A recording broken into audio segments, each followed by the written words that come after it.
अस्सलाम वालेकुम एवरीवन, कैसे हैं आप सब।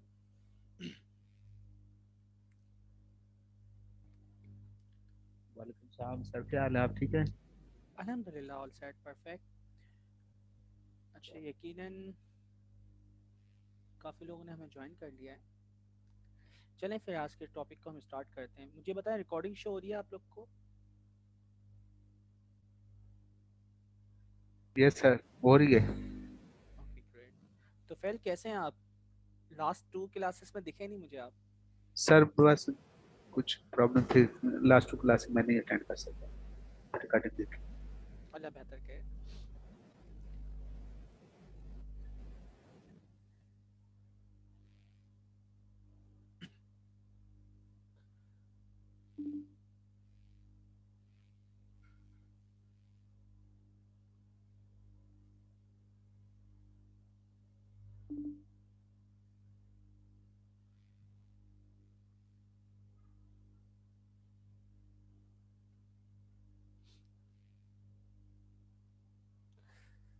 अच्छा, कोर्स आउटलाइन में हम देखें तो चैप्टर 7 के कुछ स्पेसिफिक हमें पेजेस कवर करने हैं जो कि एक स्पेसिफिक रेंज के अंदर हैं, यानी 216 से 238 के दरमियान। अब ये पेजेस हैं क्या और इनके अंदर क्या स्पेसिफिक चीज़ें हमें सिखाएंगे। मेरी आवाज़ सबको सही आ रही है? ऐसा तो नहीं है कोई नॉइस वगैरह? सर क्लियर है बात? आप आवाज़ क्लियर है? ग्रेट। ओके। चैप्टर 7 जो है ना, ये बड़ा ही मज़ेदार है और इसके अंदर मज़ेदार से मुराद ये है। देखिए, अभी तक हम जो भी यानी ट्रेनिंग करते थे वो क्लाउड पे करते थे। पूरी कॉन्फ़िगरेशन सेज मेकर वगैरह बनाने के बाद उसकी पूरी की पूरी कॉन्फ़िगरेशन या एग्जीक्यूशन जो होती थी वो होती थी क्लाउड पे। अब सवाल ये है कि मेरे पास लोकल मशीन के अंदर जीपीओ टीपीओ सब मौजूद हैं, तो मैं वो जो ट्रेनिंग है मैं अपनी लोकल मशीन पे करना चाह रहा हूँ। ठीक है, सैम उसी एल्गोरिथम को इस्तेमाल करते हुए, और देन फिर मैं उसको डिप्लॉय करूँ फाइनली किसके ऊपर, क्लाउड के ऊपर। तो यारी चीज़ कि आप ट्रेनिंग डिप्लॉयमेंट या टेस्टिंग वगैरह जो भी करना चाह रहे हैं आप अपनी लोकल मशीन पे किस तरह कर सकते हैं। तो उसके लिए आपने एक चीज़ पढ़ी थी, ई सी ई सी आर। ई सी आर क्या थी? Elastic container registry. क्या ये कोई मुझे बताएगा? ई सी आर फुल एब्रिवेशन मैंने बता दी, इसमें क्या होता है ई सी आर में? सर इसमें इमेजेस पड़े हुए हैं, आप उनको यूज कर सकते हैं। ओके, इसमें इमेजेस पड़े हुए हैं। इमेजेस इन अ फॉर्म यानी आपके पूरे आइसोलेट कंटेनर जो होते हैं उसका पूरा इन्वायरमेंट बना के उसकी जो जो डिपेंडेंसीज होती हैं वो सब की सब इसमें प्री इंस्टॉल्ड है। तो जैसा आपको उसको पुल करना है और देन आप उसको बहुत आसानी के साथ इस्तेमाल कर सकते हैं। तो अब सवाल ये है कि मैं अपना कंटेनर कैसे बनाऊं। अपना कंटेनर बनाने के बाद ई सी आर के ऊपर हम किस तरह उस कंटेनर को पुश कर सकते हैं, यानी रख सकते हैं, उसको ग्लोबली अवेलेबल कर सकते हैं। ठीक है, और फिर उसके अंदर दूसरी जो इम्पोर्टेंट चीज़ है कि डिपेंडेंसीज। डिपेंडेंसीज क्या है कि लाइक मैं कैरिस को इस्तेमाल कर रहा हूँ बैकएंड पे टेंसरफ्लो, मुझे कुछ और लाइब्रेरीज की ज़रूरत पड़ी लाइक नमपाई की, मैटप्लॉटलिब की, तो मुझे सिर्फ वही चीज़ें अपने इस इमेज के अंदर अपडेट करनी है। तो यहाँ पे जो आपकी डिपेंडेंसीज होती है उसको आप किस तरीके से अपने कंटेनर के अंदर या अपने प्रोजेक्ट के अंदर अपडेट कर सकते हैं, ऐड कर सकते हैं। तो ये हमारे पास कोर टॉपिक हैं जो कि आज की क्लास का पार्ट रहेंगे। चीज़ें समझ आ गई क्या क्या करने जा रहे हैं हम? जी, कोई रिपीट करेगा आज क्या करेंगे हम?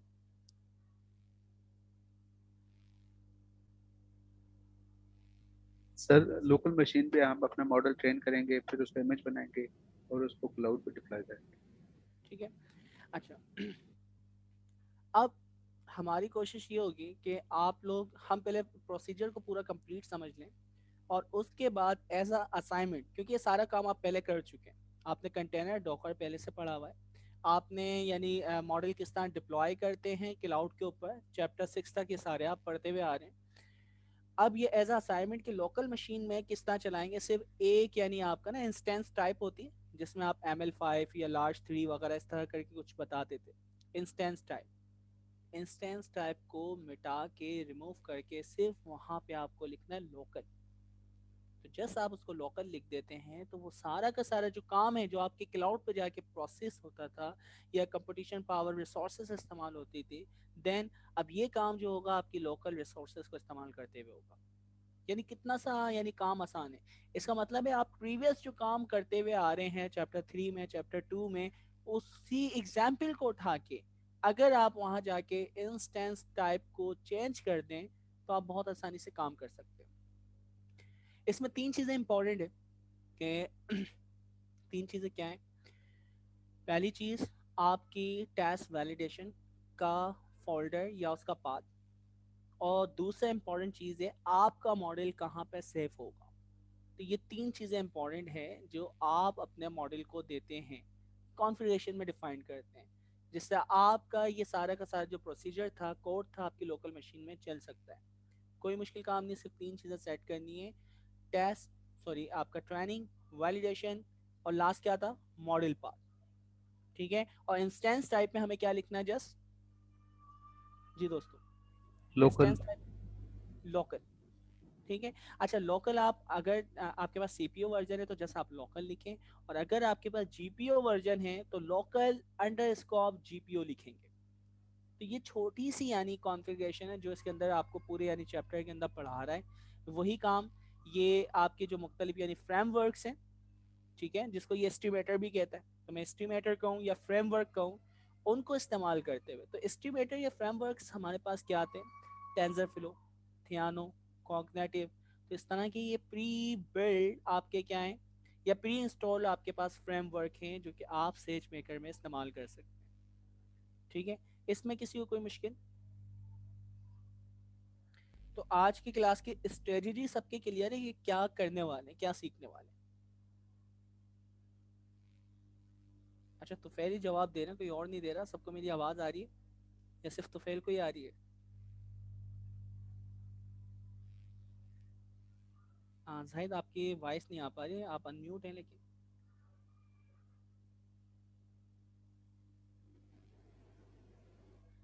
नहीं, बोलें जाहिद। हेलो। जी जाहिद, बिल्कुल अब आपकी वॉइस आ रही है। जी सर, मैं पूछना चाह रहा था कि अगर हमारे पास ये लोकल मशीन जो है ना वो इतना पावरफुल ना हो, जैसे जीपीयू या टीपीयू इस तरह की, तो क्या उस पर फिर भी हम ट्रेन मतलब उस पर कर सकते हैं टेस्ट वैलिडेशन वाला? पहले तो हम करते थे जो क्वार्टर 2 में 3 में, लेकिन ये ज़्यादा अगर हैवी हो, जैसे अमेज़ोन के लेवल का हो, तो फिर वो ये हम कर सकते हैं इस पे? अच्छा देखिए, फिर बात वही आ रही है कि हमारे रिसोर्सेज इस काबिल नहीं है कि उसको यानी कंपटीशन परफॉर्म कर पाए। ठीक है, तो करेंगे तो फिर वो कोई ना कोई आपके पास एरर आएगा, तो वो मना तो नहीं करेगा, लेकिन जब वो एग्जीक्यूट करेगा उस वक्त आपको एरर दे देगा किस चीज़ की वजह से इसने ट्रेनिंग को स्टॉप किया। वो मेमोरी का एरर हो सकता है, ठीक है, वो आपकी और दूसरी यानी एरर्स हो सकते हैं। तो जो भी एरर आपके पास होगा वो रिसोर्स का आपको शो कर देगा, तो कोशिश तो करें। अच्छा, हम अभी जो प्रॉब्लम यानी सॉल्व करने वाले हैं वो बहुत लाइट वेट है। रिग्रेशन, तो रिग्रेशन कितना आसान था। एमनिस फैशन, तो एमनिस फैशन पे क्या आपने काम नहीं किया पहले, कितना सा डेटा सेट है। तो इस तरह के डेटा पे हम काम कर रहे हैं। बड़ा डेटा इस्तेमाल नहीं कर रहे, सही है, ताकि हमें ये चीज़ पता हो कि हम अपनी लोकल मशीन में भी सेज मेकर को इस्तेमाल करते हुए मॉडल को ट्रेन कर सकते हैं। अच्छा, सेज मेकर ये कह रहा है कि भाई ज़रूरी नहीं कि बैकएंड के ऊपर अमेजोन का क्लाउड ही हो तो आप डिप्लॉयमेंट करेंगे तो ये सारी चीज़ें काम करेंगी। तो ये आपको एक यानी मशीन लर्निंग का प्लेटफॉर्म प्रोवाइड कर रहा है जिसको इस्तेमाल करते हुए आप अपने मॉडल को ट्रेन वगैरह करते हुए उसकी पूरी पाइपलाइन बनाते हुए आप अपने लोकल सर्वर के ऊपर भी डिप्लॉय कर सकते हैं। ठीक है, तो ये चीज़ क्लियर है। Yes sir. हाँ, मुझे 1 मिनट दीजिएगा। सर ये स्क्रीन पे ब्लैक बॉक्स आ रहा है। जी बिल्कुल, ये ब्लैक बॉक्स जो है क्योंकि मैं वो चैट विंडो खोलता हूँ ना तो शुरू से ये यूबंटू का एरर है। अच्छा, मेरी विंडो भी ना करप्ट हो चुकी है तो मुझे रीइंस्टॉल करना पड़ेगी। बहुत सारी डिपेंडेंसीज और चीज़ें मेरे पास इंस्टॉल नहीं हो रही, तो उसके ऊपर अब क्योंकि आपको पता है विंडो करना है, इसका मतलब है आपकी पूरी रू आप दोबारा से इंस्टॉल करेंगे, तो इस वजह से मैं अभी डिसीजन नहीं ले पा रहा कि अभी इंस्टॉल करूँ या नहीं करूँ। चलें जी, तो हमें चीज़ पता चल गई कि हम करने क्या जा रहे हैं। सबसे पहले हम जो ट्रेनिंग करेंगे अपनी लोकल मशीन में, पूरी पाइपलाइन को डिज़ाइन करेंगे, उसमें ट्रेनिंग वगैरह इंस्टेंस टाइप वगैरह सब कुछ डिफाइन होगा। अच्छा, उसके बाद फिर हम इसी को डिप्लॉय कर सकते हैं सेज मेकर यानी अमेज़ॉन के ऊपर। दूसरी चीज़ ये हम करेंगे कि हम जो कंटेनर था, पहले से हम बिल्ट इन कंटेनर को इस्तेमाल कर रहे थे, हर प्रॉब्लम के लिए एक कंटेनर बना हुआ था, तो वो कंटेनर हम खुद किस तरह बना सकते हैं, तो वो कंटेनर बनाना हम सीखेंगे। अच्छा, पाइपलाइन आपको सिंपल पता है कि सीरियलाइज़र और डीसीरियलाइज़र, ठीक है, तो उसको इस्तेमाल करते हुए हमारा जो मॉडल है ना वो 3 तरह के फॉर्मेट को एक्सेप्ट करता है एज आ इनपुट। नॉर्मली डिफ़ॉल्ट जो होता है वो आपका क्या होता है, जेसन फॉर्मेट होता है, ठीक है। आप टेक्स्ट फॉर्मेट में भी दे सकते हैं, आप सीएसवी फॉर्मेट में भी दे सकते हैं, और बैकएंड के ऊपर जाने के बाद वो नंपाई में ही कन्वर्ट होता है। तो ये 3 फॉर्मेट हैं, text format, CSV format, JSON format. तो ये 3 आपके पास यानी स्टैंडर्ड है जो कि आपका मॉडल क्लाइंट से एज अ इनपुट रिसीव कर सकता है, तो ये फॉर्मेट स्टैंडर्ड है। अच्छा, आप देखें वही सारी बातें करेगा कि हमने बिल्ट इन एल्गोरिथम को इस्तेमाल करते हुए ट्रेन एंड डिप्लॉय और ये सारे काम किए थे, कोई मशीन लर्निंग का कोड नहीं लिखा था। और यही वाला काम हम करेंगे अपने लिए कि भाई ये जो मशीन लर्निंग का काम नहीं करना पड़ रहा था हम खुद कैसे करें। तो you will need to write your own code, हम अपने कोड लिखेंगे वो मशीन लर्निंग के, ठीक है। तो मशीन लर्निंग के कोड कैसे लिखते हैं अपने, हम फ्रेमवर्क को इस्तेमाल किया जाता है। फ्रेमवर्क क्या है, अगर मैं आपको कहूँ कि यार मशीन लर्निंग की प्रॉब्लम है क्लस्टरिंग, तो आप क्लस्टरिंग के लिए साइकिट लर्न को इस्तेमाल कर सकते हैं या पाई कैरेट को इस्तेमाल कर सकते हैं। मैं कहता हूँ यार रिग्रेशन की प्रॉब्लम है या एक्स दूसरी प्रॉब्लम है, तो आपको पता है कि कौन सा एल्गोरिथम किस काम के लिए इस्तेमाल होता है। तो बिल्ट इन हमारे पास फ्रेमवर्क है, फ्रेमवर्क जो पूरा सॉल्यूशन आपको प्रोवाइड करते हैं। न्यूरल नेटवर्क के लिए आपको पता है कि सबसे बेस्ट इस वक्त जो हम इस्तेमाल कर रहे हैं वो कौन सा है, टेंसरफ्लो, ठीक है। फिर उसके बाद क्या है, हम इसको दूसरा फेसबुक का कौन सा है, पाइटॉर्च। तो ये सारे के सारे फ्रेमवर्क है न्यूरल नेटवर्क के। तो इसी तरह आप मशीन लर्निंग के एल्गोरिथम की बात करते हैं, उसमें XGBoost, उसमें आपकी साइकिट लर्न, और दूसरे एल्गोरिथम है। कंप्यूटर विजन की बात करें तो उसके अंदर दूसरे यानी आपके स्पेसिफिक एल्गोरिथम हैं या फ्रेमवर्क्स हैं जो कि इस्तेमाल होते हैं। अब ये है क्या, तो हम सबसे पहले यही चीज़ डिस्कवर करेंगे कि फ्रेमवर्क्स कौन कौन से हैं। उसके बाद फ्रेमवर्क के ऊपर जो कोड करते हैं वो कैसे हम कोड को रन करेंगे।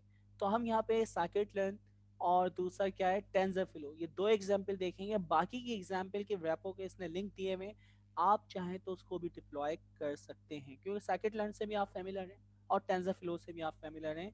तो इस वजह से हम इन 2 प्रॉब्लम को सॉल्व करने की कोशिश या अंडरस्टैंड करने की कोशिश करेंगे, ठीक है। तो ये फ्रेमवर्क इस्तेमाल करेंगे, वो फ्रेमवर्क कौन से 4-5 जो फ्रेमवर्क्स हैं उन सबको इस्तेमाल करेंगे। रिक्वायरमेंट हमें पता है कि टेक्निकल क्या क्या चीज़ें होना चाहिए, तो अमेजोन आपके पास यानी CLI इंस्टॉल होना चाहिए, अमेजोन के फ्री ट्रायल्स होना चाहिए जो कि हमारे पास ख़त्म हो चुके हैं, सारे हमने अवेल कर लिए हैं। वर्जन जो है पाइथन का हम मिनिमम 3 से अबव इस्तेमाल करेंगे क्योंकि 2 पुराना था। तो हमारे पास जो SD सेकेंड वर्जन है वो 3 को सपोर्ट करता है, SDK का, ठीक है, जो हम इसके लिए इस्तेमाल कर रहे हैं, बूटो 3 जो है। उसके बाद डॉकर इंस्टॉलेशन इसके अंदर इसने कही है, तो डॉकर आपके पास इंस्टॉल होना चाहिए क्योंकि डॉकर का आप काम करेंगे। गिटहब हमारे पास पहले से इंस्टॉल है, ठीक है, तो गिट हमारे पास इंस्टॉल है। नई चीज़ इसने क्या बताई है, डॉकर, क्योंकि कंटेनर सर्विस आप पहले ही पढ़ चुके हैं, लास्ट क्वार्टर के अंदर आपने उसका एग्ज़ाम भी दिया है। उसकी 25 से 30 कमांडें हैं, और अगर आप चाहें तो यहाँ से जाके ENGG कासिम सलानी की रपो आ रही है यहाँ पे। आमिना आप कुछ कहना चाह रहे हैं बेटा?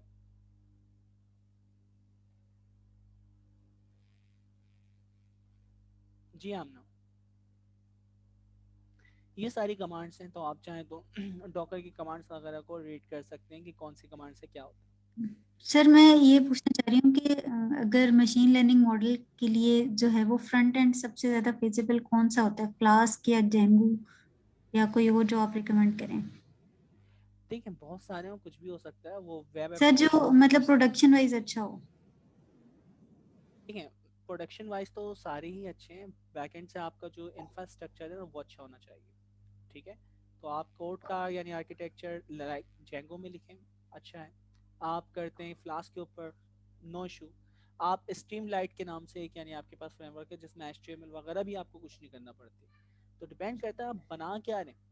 अगर आप जस्ट API बना के दे रहे हैं तो हम तो सेज मेकर को इस्तेमाल कर रहे हैं, लेकिन जब API बन गई, API बनने के बाद जो हमारे डेवलपर्स इस्तेमाल करेंगे या वो कोई सा भी यूज़र इंटरफेस इस्तेमाल करें, कोई सा भी यानी आपकी एप्लीकेशन बनाए, हमें उससे फ़र्क नहीं पड़ता। हमारा ठीक काम यहाँ पे है API बना के देना। है, ठीक है सर। ठीक है, क्योंकि हम एक जनरल पर्पस के लिए बना रहे हैं, तो जनरल पर्पस के लिए बनाएंगे तो ज़्यादा के ज़्यादा लोग कंज्यूमर्स उसको यूटिलाइज कर पाएंगे। अच्छा, मैंने ये लिंक आप लोग के साथ शेयर कर दिया चैट के अंदर, तो ये आपको मिल गया। तो डॉकर की सारी कमांड्स आप यहाँ से चला के देख सकते हैं। तो नई चीज़ यहाँ पे, नई चीज़ तो नहीं, पुरानी चीज़ है जो रिकैप होगी, और वो है आपकी डॉकर। अच्छा, अब है क्या साइकिट लर्न। साइकिट लर्न हमें पता है कि भाई ये ओपन सोर्स लाइब्रेरी है मशीन लर्निंग की। साइकिट लर्न में बहुत सारी चीज़ें हम करते हैं, हम क्लस्टरिंग करते हैं, हम रिग्रेशन करते हैं, हम रैंडम फॉरेस्ट को इस्तेमाल करते हैं, हम डिसीजन ट्री को इस्तेमाल करते हैं। तो मशीन लर्निंग के जितने भी स्टैंडर्ड एल्गोरिथम हैं जो हम पुराने इस्तेमाल करते थे वो साइकिट लर्न के अंदर बिल्ट इन मौजूद है। ठीक है, तो ये ओपन सोर्स है। चाहे तो यहाँ से जाके उसकी फुल डॉक्यूमेंटेशन आप पढ़ सकते हैं। XGBoost वीक लर्नर को स्ट्रॉन्ग लर्नर में कन्वर्ट करता है। तो मोस्ट पॉपुलर आपके पास ये क्या है, लाइब्रेरी है। ये सेकंड लास्ट यानी न्यूरल नेटवर्क के टेंसरफ्लो से आने से पहले 2013 में तो सबसे ज़्यादा इस्तेमाल होने वाली जो मशीन लर्निंग के कॉम्पिटिशन्स वगैरह होते थे कैगल में, वो XGBoost था। तो XGBoost भी मुख्तलिफ चीज़ों में इस्तेमाल होता है, ये भी ओपन सोर्स है। रिग्रेशन, क्लासिफिकेशन, रैंकिंग प्रॉब्लम, ठीक है, यानी रिकमेंडेशन, रैंकिंग का मतलब रिकमेंडेशन इंजन वगैरह जो है उन कामों के लिए इस्तेमाल होता है। और आप इसको चैप्टर 4 में पहले ही इस्तेमाल करके आ चुके हैं। टेंसरफ्लो, मुझे नहीं लगता कि इसका इंट्रोडक्शन मुझे देना चाहिए, कोई और दे। टेंसरफ्लो क्या है, किस लिए इस्तेमाल होता है? जी, टेंसरफ्लो के बारे में कौन इंट्रोडक्शन देगा, जो भी आपको याद है? सर ओपन सोर्स लाइब्रेरी है for deep learning. Okay, open source library for deep learning specific, ठीक है। और इसके बहुत सारे यानी फ़ायदे हैं, वो आप देख सकते हैं। कैरिस इसमें मिलता है, फिर आपके पास गूगल ने बनाया है, कम्युनिटी स्ट्रॉन्ग है, भला भला बेशुमार चीज़ें। पाइटॉर्च फेसबुक की यानी ओपन सोर्स लाइब्रेरी है, डीप लर्निंग स्पेसिफिक है। तो TensorFlow, PyTorch both are equal, same ही है, लेकिन कुछ यानी फीचर्स इसमें हैं तो कुछ फीचर्स इसमें हैं। तो वो देख लेंगे कंपैरिजन करते हुए आपके दोनों में क्या फ़र्क है। जस्ट गूगल करें different between PyTorch and TensorFlow, वो आपके पास आ जाएंगे कि क्या क्या फ़र्क है। अपाची MX नेट, ये इस्तेमाल होता है अब जो जावा वगैरह के ऊपर, अच्छा देखें सी प्लस वगैरह के ऊपर काम करते हैं तो वो आप अपाची MX नेट को इस्तेमाल कर लेंगे। ये भी डीप लर्निंग स्पेसिफिक है, ठीक है। तो इसको आप देख सकते हैं। Gluon API bring rich tool kits है कंप्यूटर विजन, तो ये स्पेसिफिक कंप्यूटर विजन के लिए ग्लॉन इस्तेमाल होती है। और इसकी भी डॉक्यूमेंटेशन देख सकते हैं। जब आपको CNN वगैरह सारी चीज़ें पता होंगी, वही एल्गोरिथम क्लोन के अंदर प्रोवाइड किए गए होंगे। अच्छा, चैनर है, चैनर भी डीप लर्निंग स्पेसिफिक है, तो इसको भी आप देख सकते हैं। ये लाइब्रेरीज हैं जो कि मोस्ट पॉपुलर लाइब्रेरीज हैं, ठीक है। तो इतनी सारी लाइब्रेरीज में से हमने टॉप को यानी यूज़ किया है, लाइक टेंसरफ्लो को। पाइटॉर्च का हेलो वर्ल्ड हम देख लेंगे। रीइंफोर्समेंट लर्निंग जो कि हमारा पार्ट ही नहीं है, हमने इसके ऊपर सिर्फ इंट्रोडक्शन और कुछ चीज़ें देखी थी क्यू लर्निंग वगैरह लास्ट सेमेस्टर के अंदर या क्वार्टर के अंदर। तो क्यू लर्निंग स्पेसिफिक वगैरह किस तरह होती है, उनको प्रोसेस करने के लिए हमारे पास ये टूल्स मौजूद हैं या फ्रेमवर्क मौजूद है specific. Spark big data solution है, मल्टीपल डिस्ट्रीब्यूटेड जो आपकी यानी ट्रेनिंग वगैरह होती है, तो स्पार्क SDK इस्तेमाल होता है और इसको हम स्केलेबिलिटी के लिए इस्तेमाल करते हैं। तो ये भी यानी सेज मेकर वैसे प्रोवाइड कर रहा है, तो हमें इसकी ज़रूरत ही नहीं। ये सारी हमारे पास क्या हैं, XGBoost, scikit-learn, TensorFlow, PyTorch यानी Spark, ये सारे के सारे क्या है आपके जी, किसके अंडर आएंगे, ये हेडिंग के किसके बारे में अभी हम पढ़ रहे हैं? फ्रेमवर्क्स। Framework sir. अच्छा, इसको फ्रेमवर्क भी कहते हैं, दूसरा नाम क्या कहा है मैंने, एस्टिमेटर। ठीक है, तो एस्टिमेटर यहाँ पे यानी इस्तेमाल करेंगे, या फिर हम इसको कहेंगे फ्रेमवर्क। एस्टिमेटर का यानी वो फंक्शन है जो कॉल करते हुए हम इसको डिफाइन करते हैं, इसलिए मैं इसको एस्टिमेटर कह रहा हूँ। तो एस्टिमेटर के फंक्शन के जरिए चीज़ों को डिफाइन किया जाता है। अच्छा जी, अब बहुत आसान तरीके से हम काम कर रहे हैं। अच्छा, ये अंडरस्टैंड कर रहे हो, ये आपका होमवर्क है कि ये बाइनरी क्लासिफिकेशन जो आपने चैप्टर 4 में की थी उसी को आप रिपीट कर रहे हैं, और लोकल मशीन पे किस तरह डिप्लॉय करेंगे ये चीज़ आपको सीखनी है, क्योंकि चैप्टर 4 में या चैप्टर 3 में आप इसको ऑलरेडी यानी प्रोसेस कर चुके हैं, सॉरी चैप्टर 3 के अंदर आपने किया है, तो अब वही काम हम कर रहे हैं। हमने किया था XGBoost से बाइनरी क्लासिफिकेशन की प्रॉब्लम थी, और डायरेक्ट मार्केटिंग डेटा सेट था, जिसके अंदर हमें ये बताता है कि ये मैं कस्टमर को जब ये चीज़ दिखाऊंगा, प्रोडक्ट दिखाऊंगा, वो उस पर क्लिक करेगा या नहीं करेगा, ठीक है, यस या नो। तो बाइनरी क्लासिफिकेशन की प्रॉब्लम को हम दोबारा से रिव्यू कर, ठीक है, यानी ये इम्प्लीमेंटेशन हम पहले कर चुके हैं, हम उसको रिव्यू कर रहे हैं, और उसको हम किस तरह यानी लोकल मशीन के ऊपर डिप्लॉय करेंगे, पूरी यानी एस्टिमेटर को इस्तेमाल करते हुए। ठीक है, तो कैसे करें भाई, ये आपके पास पहला लिंक है, यहाँ से लेके यहाँ तक अगर देखें तो सिक्योर शेयर यानी आप यानी इसके ऊपर कमांड चला रहे हैं CMD के ऊपर, तो ये CMD की कमांड अगर आप डायरेक्टली जुपिटर नोटबुक पे चलाना चाह रहे हैं तो डबल ये मैजिक फंक्शन है SH सिक्योर शेयर, और उसके बाद जितनी आपकी कमांड लाइन कमांड्स होती हैं वो आप इंटर कर करके लिख सकते हैं। तो यहाँ पे आपने पहली कमांड कही है कि इस URL से जाके, ये जिप फाइल है, जिप फाइल का नाम है बैंक एडिशनल जिप, इसे डाउनलोड करो, डाउनलोड करने के बाद सेकंड कमांड में हम कह रहे हैं कि उसको अनजिप कर दो। ठीक है, ये कमांड चाहे तो आप उसके ऊपर भी चला सकते हैं, कॉलएप के ऊपर भी चला सकते हैं, ये कमांड चाहे तो आप अपनी लोकल जुपिटर नोटबुक पे भी चला सकते हैं। अच्छा, फिर उसके बाद SDK, अब इसके लिए तो मस्ट है कि आपके पास SDK इंस्टॉल होना चाहिए। तो SDK S3 के ऊपर अब ये क्या क्या चीज़ है भाई, हम क्या कर रहे हैं, सबसे पहले SDK इंपोर्ट करो SageMaker, ठीक है, इंस्टॉल हुआ है उसको इंपोर्ट करें। उसके बाद आप सेशन बना दें, तो ये सेशन क्योंकि आपने रूट यूज़र से एक IM यूज़र बनाया, उसके ज़रिए कनेक्टिविटी हुई, तो ये कनेक्टिविटी आपने बताई कि भाई सेशन करो, ये सेशन उससे कनेक्टिविटी होने के बाद बकेट बनाए। बकेट किस नाम से बना रहा है, हमने प्रीफिक्स लिख दिया, जो प्रॉब्लम हम कर रहे होते हैं जिस पे काम, प्रीफिक्स के अंदर हम उसका नाम लिख देते हैं। तो प्रीफिक्स में जो भी आप कर रहे हैं, हम क्या कर रहे हैं, हम XGBoost से डायरेक्ट मार्केटिंग की प्रॉब्लम को सॉल्व कर रहे हैं, तो इसलिए हमने प्रीफिक्स कर दिया XGBoost, ठीक है, हाइपन डायरेक्ट हाइपन मार्केटिंग। तो आप इस तरह का यानी स्टैंडर्ड बना सकते हैं कि पहले एल्गोरिथम का नाम और फिर जिस प्रॉब्लम के ऊपर आप काम कर रहे हैं उसका नाम, स्पेस की जगह आप हाइपन सेपरेटर के तौर पे इस्तेमाल करें। ठीक है, ये बहुत ही काम आसान था। ये फाइल जब डाउनलोड होगी CSV फाइल है जो कि हम पहले ही देख चुके हैं। अच्छा, यहाँ पे हम क्या कर रहे थे कि हमारा जो कॉलम था y_no, तो यस या नो जो हमें बता रहा था वो क्या हो रहा था भाई, सबसे पहले कहाँ पे आ रहा था, वो लास्ट में आ रहा था, ऐसा ही था ना। तो हम उसको उठा के जो X और Y होता है ना, इनपुट और आउटपुट, तो आउटपुट जो कॉलम होता है उसको उठा के हम कहाँ पे रखते हैं, किस पोजीशन के ऊपर जी दोस्तों, स्टार्ट में ले आते हैं। स्टार्ट में ले आते हैं। तो आप देखें भाई, पहले वाला डेटा का वेरिएबल है, यहाँ से इन्होंने 9 के कॉलम को डिलीट कर दिया और डेटा में क्या कर दिया, स्टोर, यानी बाकी का रिमेनिंग डेटा है। अच्छा, फिर उसके बाद आपने कहा कि डेटा को दोबारा नया डेटा बनाओ, और वो जो आपने डिलीट किया था ना यस वाला, सॉरी यस वाला PD डेटा कॉन्केटिनेशन नहीं, ये पुराना वाला डेटा है यस वाला, और उसके बाद आप क्या कह रहे हैं, पहली पोजीशन पे ले आते हैं ना आप, तो यहाँ पे वही वाला काम हो रहा है, ऐसा ही है जी दोस्तों। यस इस कोड सर। जी सर। इस कोड को कोई समझाएगा, ये 2 लाइनों को मैं इनको हाईलाइट कर दूं, क्या हो रहा है इस लाइन में। सर इसमें फर्स्ट लाइन में जो है ना जो है इसको ड्रॉप कर दें, नो वाले को, और इसकी जगह इनको कॉन्केटिनेट करके स्टार्ट में ले आएंगे, तो पहला कॉलम बना दें।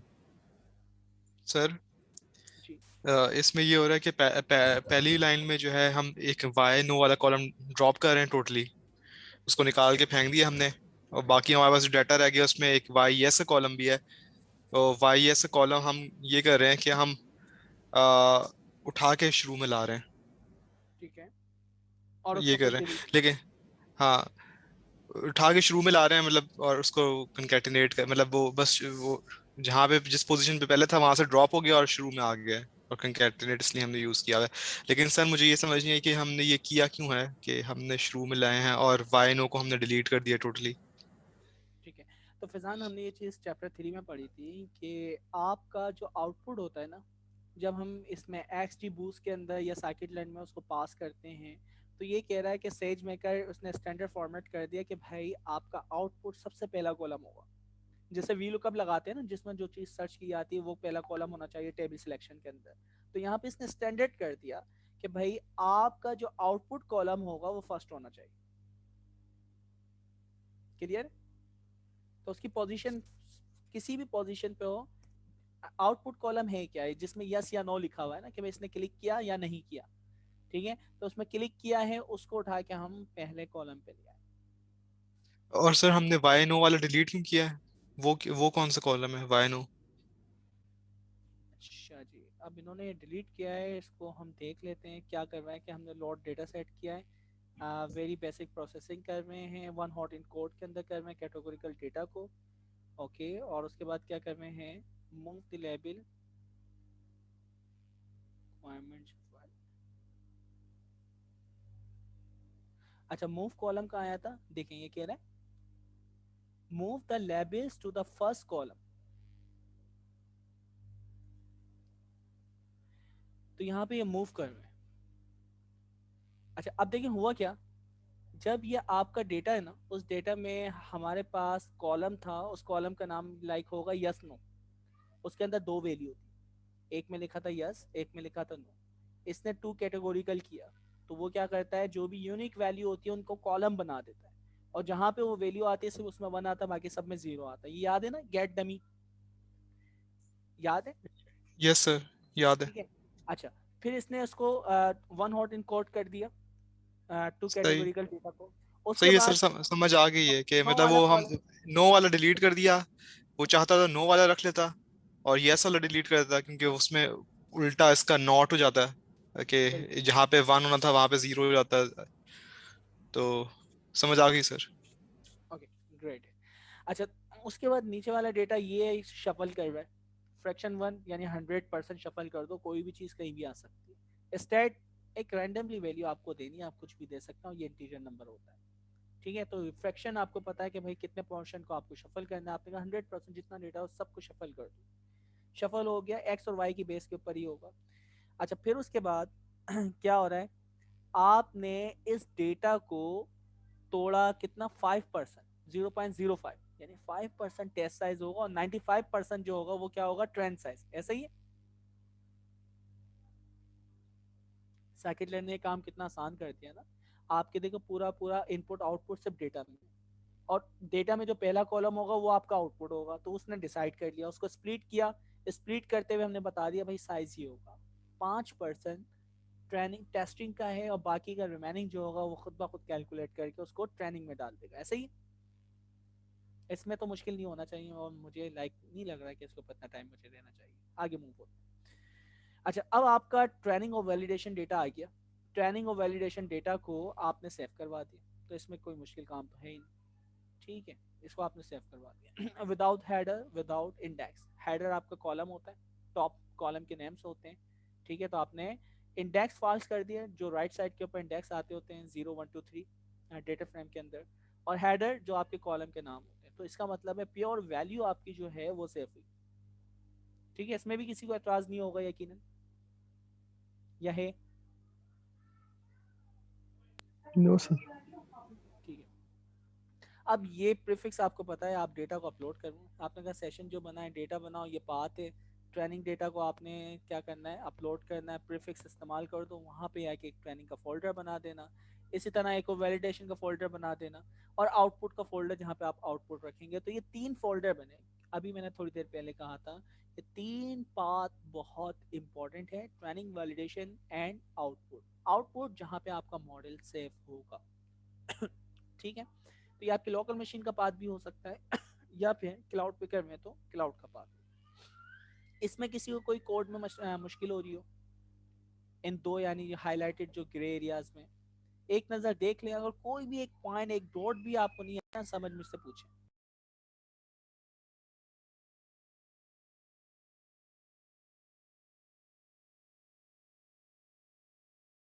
जी दोस्तों, क्लियर है?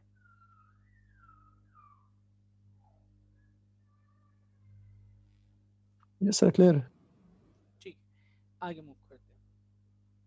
अच्छा, अब हम क्या करने वाले हैं, एस्टिमेटर। ठीक है, सर ये इस इंडेक्स जी फॉल्स और हेडर ट्रू का क्या था, मतलब अभी आपने बताया था। ओके, इसको ना मैं एक कोई डेटा फ्रेम मेरे पास हो तो मैं आपको दिखाऊं। लाइक ये डेटा फ्रेम दिख रहा है आपको, या टॉप पे कोई आ जाए ऐसा डेटा फ्रेम, ये आ रहा है डेटा फ्रेम। टॉप के ऊपर डिस्क्रिप्शन और वैल्यू ये हेडर है।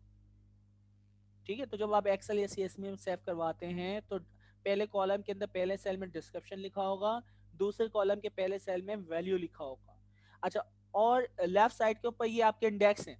अगर आप यानी डेटा को डायरेक्टली सेव करवाएंगे ना, तो ये लेफ्ट साइड के ऊपर पहले कॉलम के अंदर पहला यानी सेल खाली होगा, बाकी 0 1 2 3 होगा। दूसरे कॉलम में डिस्क्रिप्शन होगा, उसके बाद नीचे वाली वैल्यू होगी, फिर थर्ड कॉलम के अंदर वैल्यू होगा, फिर नीचे वाली वैल्यू होगी।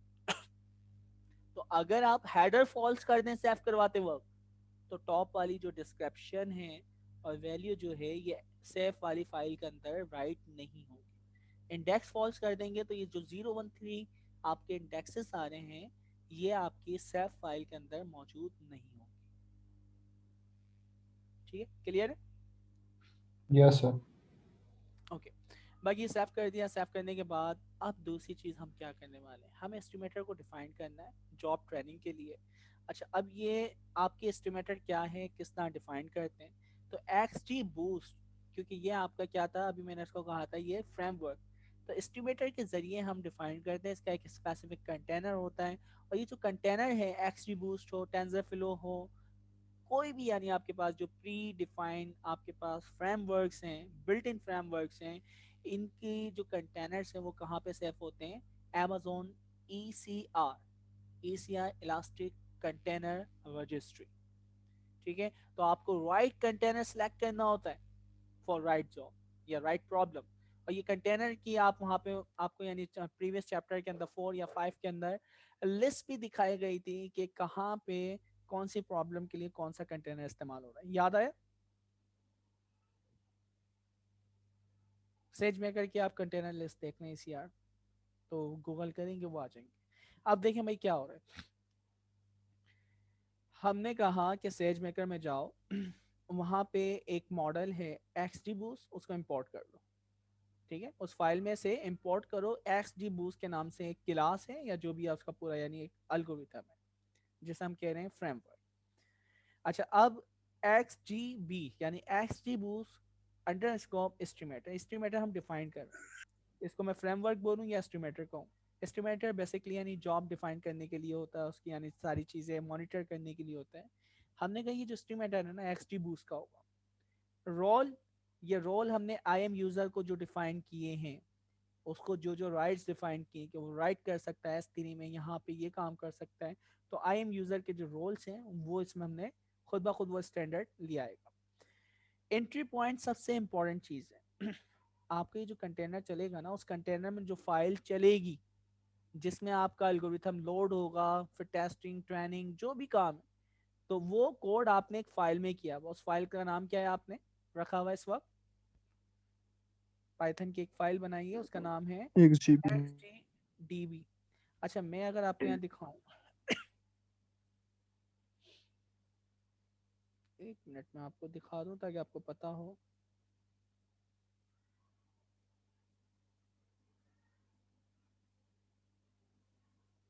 लाइक चैप्टर 7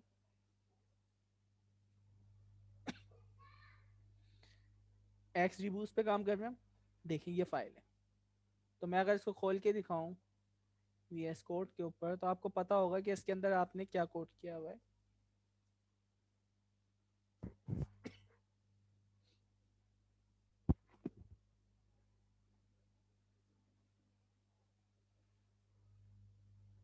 देख रहे हैं इसके अंदर सारा कोड हुआ हुआ है कि आपका मॉडल कौन सा होगा, आपका डेटा सेट कहाँ से लोड होगा, ये आपका मेन कोड चलना स्टार्ट हुआ है, ये आर्ग्यूमेंट वगैरह पास करने, ये भी सारे कोड हम समझेंगे, ये सारी चीज़ें आगे डिफाइन करने वाला है।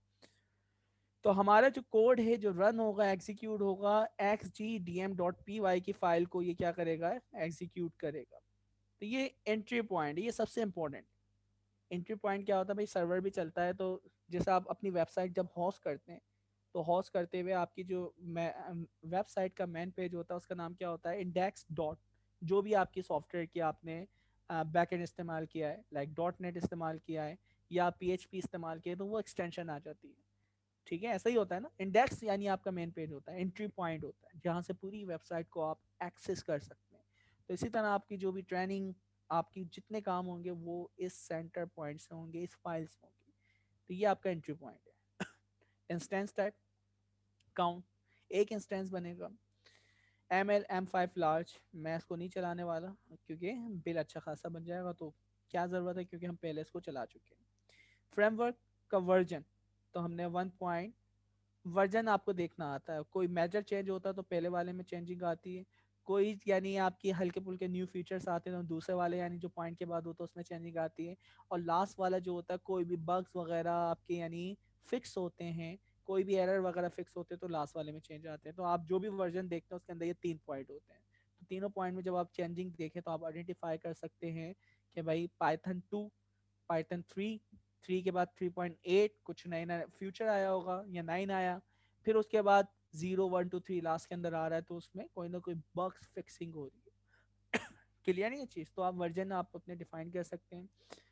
पाइथन का वर्जन py 3, पाइथन वर्जन 3 इस्तेमाल कर रहे हैं, आपका मॉडल जहाँ पे सेफ होगा आउटपुट है, और उसके बाद इसके हाइपर पैरामीटर डिफाइन किए जा रहे हैं जो कि XG बूस्ट लेता है।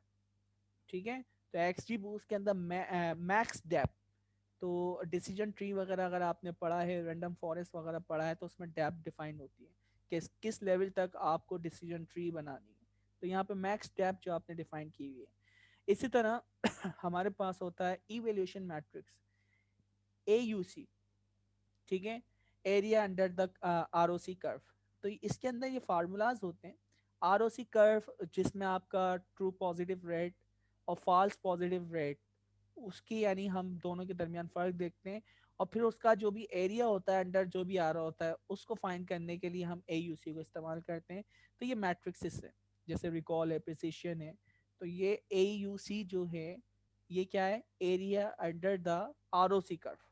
ठीक है, तो उसको C लिख दिया कर्व, तो वो जो कर्व है वो ROC, तो पहले आपको ROC को समझना होगा।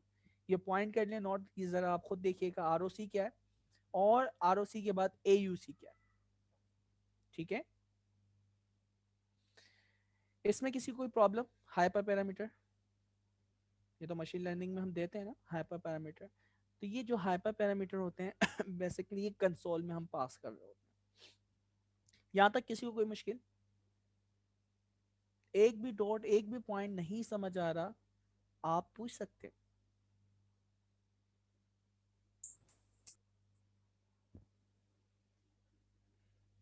जी दोस्तों, एक नज़र देख लें, रोल्ड सर आपको पता इसमें जी अगर हम वर्जन ना दें फिर सर, पाइट वर्जन। Underscore G. अच्छा, तो फिर ना आप ना जब ये इसका इंस्टेंस बनाएंगे ना, इसके ब्रैकेट के अंदर आके आप शिफ्ट के साथ टैप का बटन दबाएं, तो उसकी कोई ना कोई डिफॉल्ट वैल्यू होगी। ठीक है, तो डिफॉल्ट वैल्यू देख लीजिएगा, या इसकी आप डॉक्यूमेंटेशन भी देख सकते हैं।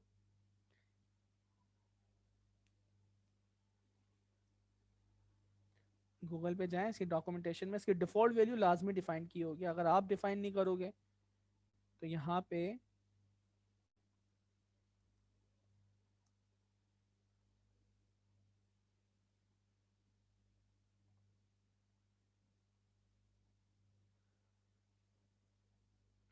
ठीक है, तो अब आप इसमें देख सकते हैं क्या क्या चीज़ जा रही है। अब ये आपको थोड़ा सा पढ़ना पड़ेगा, आपको मिल जाएगी वो चीज। ठीक है, तो वर्जन 0.0.0 ही होना चाहिए डिफॉल्ट। ओके, या देख लीजिएगा भाई, मैं स्टैंडर्ड या जो भी उसका लेटेस्ट वर्जन होगा फ्रेमवर्क का वो उठा रहा होगा, तो ये आप देख लेंगे कि कौन सा वर्जन ये उठा रहा है डिफॉल्ट में। रोल हो गया, ठीक है। रोल के बाद है इंफ्रास्ट्रक्चर। इंफ्रास्ट्रक्चर आपका ये डिफाइन करता है ML5, ठीक है। एंट्री पॉइंट जो आपका मेन कोड चलेगा, जो कि आपका एंट्री पॉइंट के अंदर आप पास करते हैं। आउटपुट ये इंपॉर्टेंट है, जहाँ पे आपका मॉडल सेफ होगा। ट्रेनिंग स्क्रिप्ट, अच्छा ये ट्रेनिंग स्क्रिप्ट किताब की यानी रैपर में मौजूद है, हमने वहाँ से उठा ली और यहाँ पे ये मैंने सेव कर ली थी, जो कि अभी आपको मैंने यहाँ पे दिखाई। अच्छा, फिर आगे हम चलते हैं। आपने वर्जन 3 यानी यहाँ पे जो लिखा था पाई वर्जन, PY3, इसका मतलब था पाइथन वर्जन 3, क्योंकि SD के वर्जन 2 जो है वो सपोर्ट करता है पाइथन 3 को, ठीक है। उसके बाद XT बूस्ट अंडरस्कोप एस्टिमेटर, जो आपने इंस्टेंस बनाया है, ये बनाया आपने इंस्टेंस, ठीक है। इस इंस्टेंस के अंदर फिट, क्योंकि आपको पता है ट्रेनिंग हो इवैल्यूएशन हो, तो आप जो भी यानी एस्टिमेटर या नॉर्मलाइजर जो भी इस्तेमाल करते हैं, इंस्टेंस बनाने के बाद डॉट फिट का फंक्शन उसके ऊपर कॉल होता है उसको प्रोसेस करवाने के लिए। तो आपने इसमें डिक्शनरी पास की है, डिक्शनरी में आपने बता दिया कि भाई ट्रेनिंग का जो पाथ है वो खुद ब खुद उठा लेगा, और वैलिडेशन, जो वैलिडेशन का पाथ है वो खुद ब खुद। तो 3 चीज़ें इंपॉर्टेंट थी पाथ के अंदर जो हमने पढ़ा था। पहले थी आपका ट्रेनिंग डेटा, तो ये ट्रेनिंग का पाथ आपने ऊपर डिफाइन किया। वैलिडेशन डेटा उसका आपने डिफाइन किया हुआ है। और थर्ड जो था आपका आउटपुट, ऐसा ही है जी दोस्तों। जी सर। तो ये 3 वेरिएबल्स हैं जो हम इस्तेमाल कर रहे हैं। तो हमें पता चला ट्रेनिंग और वैलिडेशन का वेरिएबल जो इस्तेमाल होता है वो फिट में इस्तेमाल होता है, और बाकी एस्टिमेटर के अंदर आउटपुट जहाँ पे आपका मॉडल सेफ होगा वो पॉइंट होता है या वो लोकेशन होती है। अब वो S3 की हो सकती है, आपकी लोकल मशीन की हो सकती है। फिर देख ले भाई इंपोर्ट टाइम किया है। टाइम हम एंड पॉइंट क्या होता है आपका यूआरएल को यूनिक बनाने के लिए आपने क्या किया, आपने कहा प्रीफिक्स, इसमें XT बूस्ट, ठीक है, और डिजिटल मार्केटिंग जो भी था, डायरेक्ट मार्केटिंग वो आएगा, प्लस आपका जो भी करंट टाइम इस वक्त होगा जब मैं कोड चलाऊंगा, तो year month day hours minute second ये खुद ब खुद उठा लेगा करंट टाइम से। तो ये कोड जब भी आप चलाएंगे उस वक्त जो भी year month date time second हो रहे होंगे वो उठा लेगा, और प्लस जो आपकी प्रॉब्लम है वो उठा लेगा, जो आपने प्रीफिक्स में सेट किया है वो एक यूआरएल बन जाएगा, यूनिक यूआरएल। तो उसको हम किसको देंगे, जो भी नया यूजर होगा जो हमारी इस एपीआई को यूज करेगा, तो वो लिंक हमारे पास इस फंक्शन से आ जाएगा। प्रिडिक्शन, प्रिडिक्शन आपको पता है जब आप यानी काम कर लेते हैं तो डेटा क्या होता है, नया इनपुट जो आपके पास आएगा, ठीक है, या टेस्टिंग वाला भी जो काम आएगा, टेस्टिंग वाला काम तो खैर अलग है। आपकी प्रोडक्शन में जब ये एप्लीकेशन चल रही होगी, एंड पॉइंट के पास जब रिक्वेस्ट आएगी तो प्रेडिक्टर जो है वो प्रेडिक्ट करके देता है। तो हमने कहा भाई XT बूस्ट को डिप्लॉय करो। डिप्लॉय कहाँ करो, एंड पॉइंट जो भी हमने यूआरएल बनाया है उसके बाद हम कह रहे हैं इंस्टेंस का कितने होना चाहिए, 1 होना चाहिए, और ये जो इंस्टेंस होगा ML22 मीडियम का, T2 मीडियम का हो, ये इंफ्रास्ट्रक्चर है एंड पॉइंट का यूआरएल का, जहाँ पे आपकी प्रोडक्शन के अंदर जाके डेटा एज इनपुट मॉडल में जाएगा, मॉडल उसको प्रिडिक्ट करके आपको बताएगा कि ये किस क्लास से बिलोंग करता है, या ये इस पर क्लिक करेगा या नहीं करेगा। ये 2 फंक्शन समझ आ रहे हैं आप सबके जी दोस्तों, वेरिएबल्स ही बनाए बेसिकली। देखें एक नज़र, कोई भी एक डॉट मुश्किल लग रहा हो, कोई पॉइंट, कोई कॉमा, कोई वेरिएबल का नाम। जी पाकिस्तानी बच्चों, सर ये प्रिडिक्ट हमें क्या करके दे रहे हैं? प्रेडिक्ट हमें क्या करके दे रहा है, प्रेडिक्ट का ये फंक्शन है जो आपने एंड पॉइंट बनाया। देखिए एंड पॉइंट क्या है, लाइक मैं कहता हूँ आपकी ये वेबसाइट पे ये यूआरएल, ये समझे यूआरएल, ठीक है। लाइक मैंने कहा XGB डायरेक्ट मार्केटिंग, ठीक है, मार्केटिंग। उसके बाद आज का ईयर आएगा 2021, मंथ आएगा, मंथ क्या है दोस्तों 11, 11, डे क्या है आज जी, डे 21, क्या है 21, 21, ठीक है। और इसके बाद आपका अभी टाइम जो हो रहा है लाइक 14, 49, ठीक है, और जो सेकंड हो रहे होंगे, लाइक मैं सेकंड 00 डाल देता हूँ, तो ये आपके पास एक सब यूआरएल बने। मार्केटिंग में जी भी डाल देते हैं। ठीक है, मार्केटिंग। अब ये एक समझे यूआरएल इस वक्त मैंने कोड चला, ये आपको दे दिया, ठीक है, ये एपीआई का यूआरएल है, पोस्टमैन में इस्तेमाल करें कहीं भी। अच्छा, अब आपका वो जो मॉडल है ना, वो मॉडल आपसे इनपुट लेगा, वो मॉडल आपसे क्या लेगा, इस यूआरएल पे इनपुट लेगा। तो वो इनपुट के अंदर वो 5 या 6 चीजें जो आपके एक्स होंगी, इनपुट होंगी, वो आप देंगे। तो वहां पे वो आपका जो भी यानी प्रिडिक्टर का कोड है ना, वो यहाँ पे आएगा।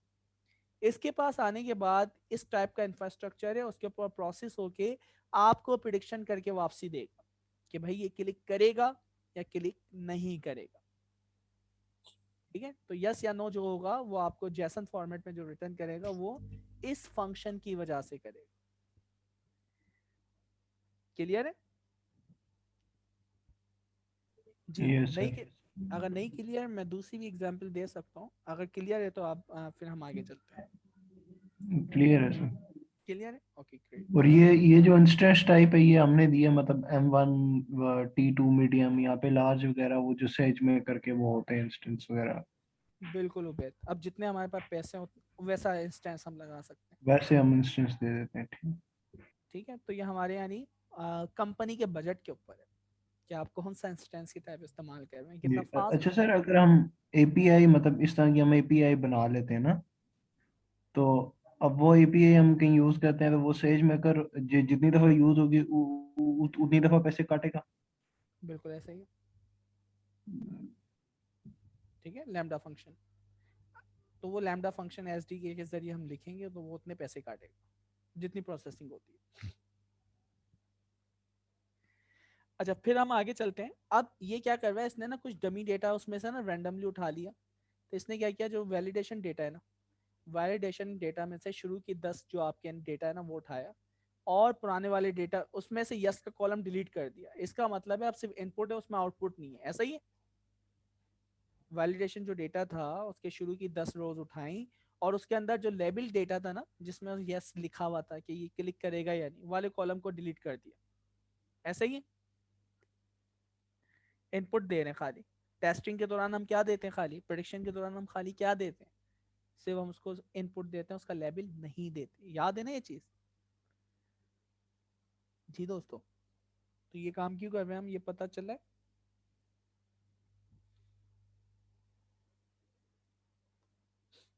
जी दोस्तों, ये कोड क्लियर है पहला वाला?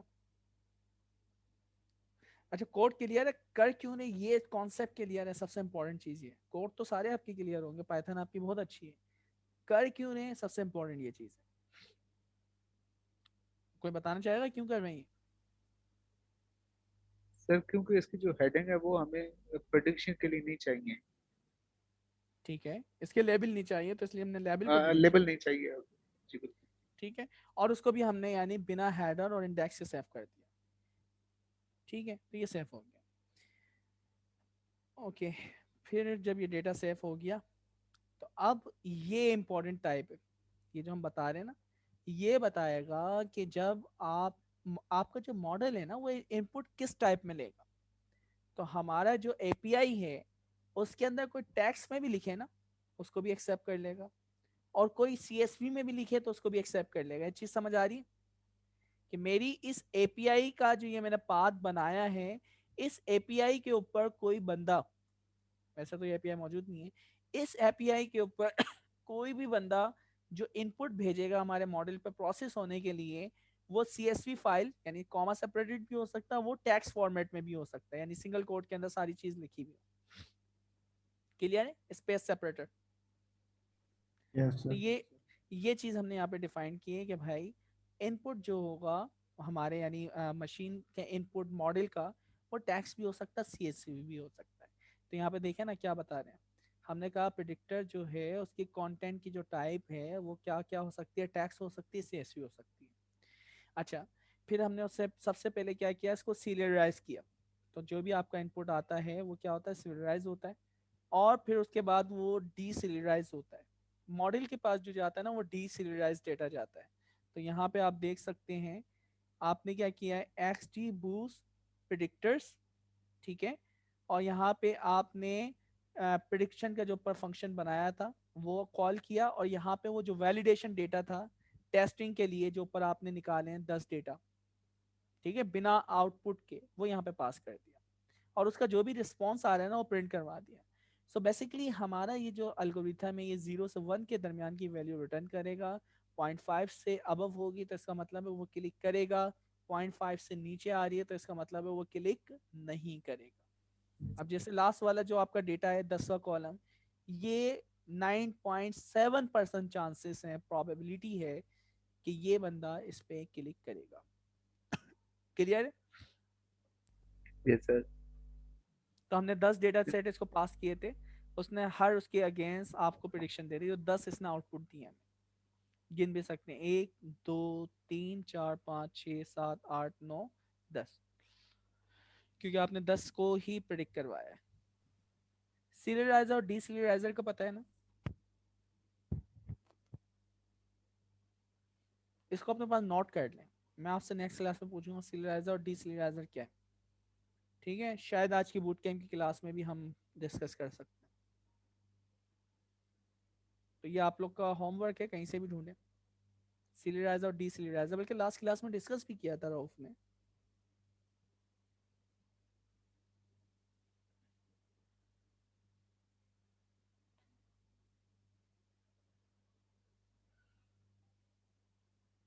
जी याद है किसी को?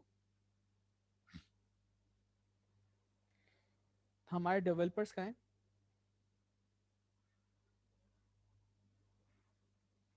चलिए ये देखें, ये सीरियलाइजर और डीसीरियलाइजर क्या है। असल में आपका जो इनपुट जाता है ना ये उसको सीरियलाइज और डीसीरियलाइज करता है, ठीक है? जो आप यानी सर, अपने सर जो क्लाइंट थोड़ा से थोड़ा याद है तुम्हें जी जी तो फिर बताएं, मैं करेक्ट सर, ये कभी नहीं जो करूंगा।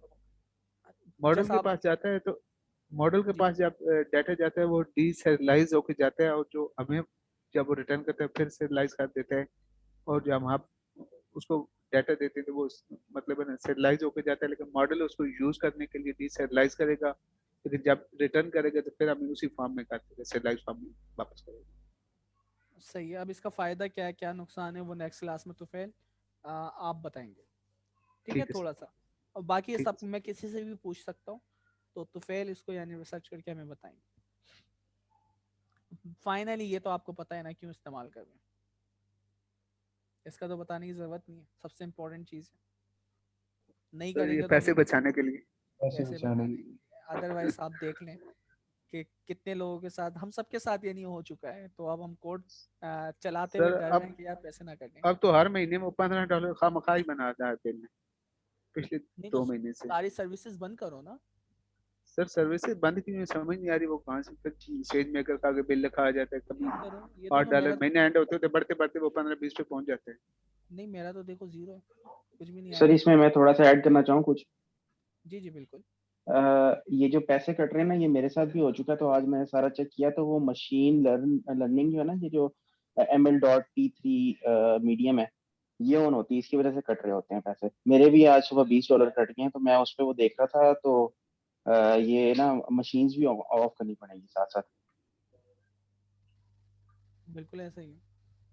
तो फैल भाई आप ये जरा ये चेक कीजिएगा। ठीक ठीक है, बहुत शुक्रिया। तो वो आप जब जाते हैं ना जुपिटर लैब में, उसमें जाके आप मशीन भी सारी ऑफ करें, मशीन और कर्नल जाके ऑफ करें, तो फिर नहीं कटेंगे पैसे। अच्छा, सही, अभी कौन बता रहा था हमें? सैयद मोहम्मद। जी जी मोइन बताया, सैयद मोहम्मद मोइन। ओके, सो मोइन आप ये करें ना, एक यानी जूम की ना वर्कशॉप टाइप कर लें, और जितने ठीक भी है, यानी ऐसे लोग हैं जिनके पैसे एक्स्ट्रा कट रहे हैं, तो एक वर्कशॉप टाइप हो जाएगी और आपस में आप लोग डिस्कशन कर सकते हैं। तो शाम को श्योर सर मिलते मैं हैं ये हम। कर लूंगा। बस सर एक चीज और कंफर्म क्लियर करनी थी कि हम इसके ऊपर कोई लगा सकते हैं, कोई चेक लगा दें या इस तरह कुछ के अगर पैसे चार्ज हो रहे हैं तो हमें कोई इंटीमेशन आ जाए या कोई ईमेल वगैरह आ जाए। हाँ बिल्कुल, नोटिफिकेशन होता है ना, आपने अपना बजट सेट कर लिया ना, उस बजट से जैसे ही ऊपर होता है वो आपको ईमेल कर देता है। सर वो बजट सेट किया हुआ है, लेकिन वो फिर भी वो ईमेल तो कोई नहीं आई जैसे। नहीं, चेक करें, स्पैम वगैरह मुख्तलिफ फोल्डर में हो सकती है, आई तो होगी लाजमी। ठीक है ठीक है, लाजमी क्योंकि आई मैंने होगी। ना सारी चीजें डिलीट कर दी थी, फिर भी ना कल वैसे ही मैं अपना बिलिंग चेक कर रहा था तो उसमें ये इशू सामने आया, तो फिर ग्रुप में ही बल्कि मैंने मैसेजेस किए हुए थे। तो फिर वो खुद ही सर्च वगैरह करके तो ये चीज सामने आई कि जो कर्नल और मशीन्स है ना वो भी हमें डिलीट करनी पड़ती हैं, ML.T3 और जो हम मीडियम या लार्ज जो भी मशीन सेट करते हैं। बिल्कुल ऐसा ही है, SageMaker स्टूडियो के अंदर वो चल रही होती है ना प्रोबंडा। बिल्कुल बिल्कुल ऐसा ही है जुपिटर लैब में। बिल्कुल ठीक है, तो ये सर। आपकी चीजें तो ये देख लिएगा सब लोग। अच्छा जी, ठीक है सर, अब थैंक यू। यहाँ तक तो हमने ये काम जो किया ना, ये पुराना वाला ही है, नया क्या था? ठीक है, पुराना वाला काम है ना सारा। तो अब नया काम ये है कि भाई ये जो कंटेनर है, ये कंटेनर हम कैसे खुद बनाएं। ठीक है, अपना यानी एंड पॉइंट जो अपना कोड है, अब ये मशीन लर्निंग का कोड हमने किया असल में। तो ये मशीन लर्निंग का कोड हम कैसे करेंगे? ठीक है, यानी एक्स जी बूस्ट तो आपने इस्तेमाल किया, लेकिन एक्स जी बूस्ट के अंदर जो आर्किटेक्चर है, डिसीजन ट्री, रैंडम फॉरेस्ट, वो कोड आपने यहाँ पे किया हुआ है दूसरी, यानी उसके अंदर dm.py की जो फाइल है, एंट्री पॉइंट वाली। तो वो कोड आपने मशीन लर्निंग का खुद किया है। तो लेकिन इससे पहले जो कर रहे थे उसमें हम खुद नहीं कर रहे थे। अच्छा जी, अब क्या है, standard way of training and deployment make it's really easy. तो भाई ये देखें, सबसे बड़ा फ़ायदा ये है कि आपकी ट्रेनिंग एंड डिप्लॉयमेंट बहुत ही आसान हो जाती है, और आप इसको बिल्ट इन जो भी आपके पास एल्गोरिथम है उस पर स्विच भी बहुत आसानी से कर सकते हैं, फ्रेमवर्क्स पे भी स्विच कर सकते हैं। तो ये सबसे बड़ा फ़ायदा है। जस्ट आप यानी एक्स डी बूस्ट या जो भी है वो चेंज करें, तो एस्टिमेटर बैकएंड का फ्रेमवर्क पूरा पूरा चेंज हो जाएगा। अच्छा, अब ये कुछ फ्रेमवर्क्स हैं जो कि हम पहले ही देख चुके हैं। तो फ्रेमवर्क, कंटेनर क्या है, कुछ सवालात हैं जो आपके जहन में आ रहे होंगे कि भाई हमें फ्रेमवर्क या कंटेनर्स क्या है, और हम इनको कैसे इस्तेमाल करेंगे। ठीक है, और क्या है, इसको हम कस्टमाइज कैसे करेंगे, क्या हम अपनी लोकल मशीन पे इसको ट्रेन कर सकते हैं। अच्छा, फिर क्या है ट्रेनिंग, क्या है ट्रेनिंग, वनीला फ्रेमवर्क यानी जो पहले से लिखे हुए हैं उनमें आप चेंजिंग कर सकते हैं, हाइपर पैरामीटर वगैरह हम खुद डिफाइन कर सकते हैं। ठीक है, क्या हम input, how should it read input data, तो ये कैसे यानी आपका कंटेनर रीड करेगा आपके डेटा को, और मॉडल को किस तरह सेव करेगा। डिप्लॉयमेंट से रेलिवेंट चीज़ें आ रही हैं कि भाई किस तरह आप मॉडल को डिप्लॉय करेंगे, स्क्रिप्ट कोड वगैरह क्या हैं, और उससे प्रिडिक्शन कैसे होगी।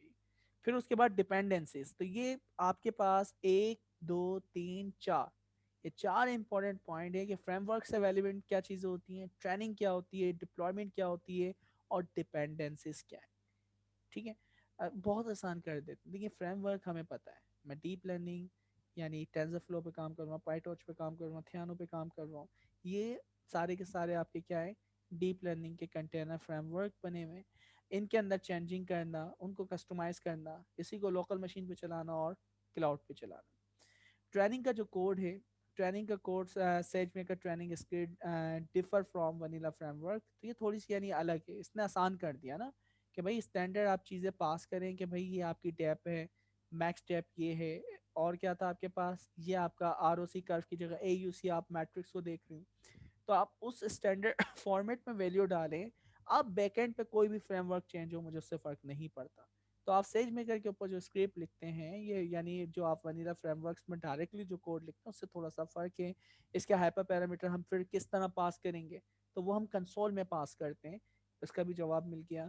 इनपुट कैसे ही रीड करता है, तो वो सीरियलाइजर होता है, वो आपके यानी इनपुट एक स्पेसिफिक डायरेक्टरी में होता है, वहाँ से इनपुट को रीड करता है ड्यूरिंग ट्रेनिंग। मॉडल को सेव करता है, जो हमने पाथ बताया है जिस जगह पे सेव होना है। डिप्लॉय करना डिप्लॉय करना बहुत ही आसान है। जब मॉडल डॉट डिप्लॉय, उसके अंदर आपने एंड पॉइंट बताना है जो यूनिक होगा, मॉडल कहाँ पे सेव है वो पाथ बता देना, बस खत्म कहानी। ठीक है, और आपका इंफ्रास्ट्रक्चर की टाइप बतानी है, तो ये दो या तीन चीज़ आपको डिप्लॉयमेंट में बताना पड़ती है। डिपेंडेंसीज, भाई डिपेंडेंसीज क्या है, ड्यूरिंग ट्रेनिंग आपको लाइक पांडास की जरूरत पड़ी है, नमपाई की जरूरत पड़ी है, तो ये डिपेंडेंसीज है। आपने अपनी कोई कोड की फाइल बनाई, ये भी डिपेंडेंसीज हैं। तो जो डिपेंडेंसीज हैं वो किस तरह इंस्टॉल करते हैं, तीन तरीके हैं डिपेंडेंसीज को इंस्टॉल करने के, वो हम देखेंगे। एंड पॉइंट स्क्रिप्ट क्या काम के लिए यानी किस काम के लिए आती है, इसका क्या फ़ायदा है, क्योंकि एंड पॉइंट से ही सारी चीज़ें आपस में इंटरकनेक्ट होती हैं।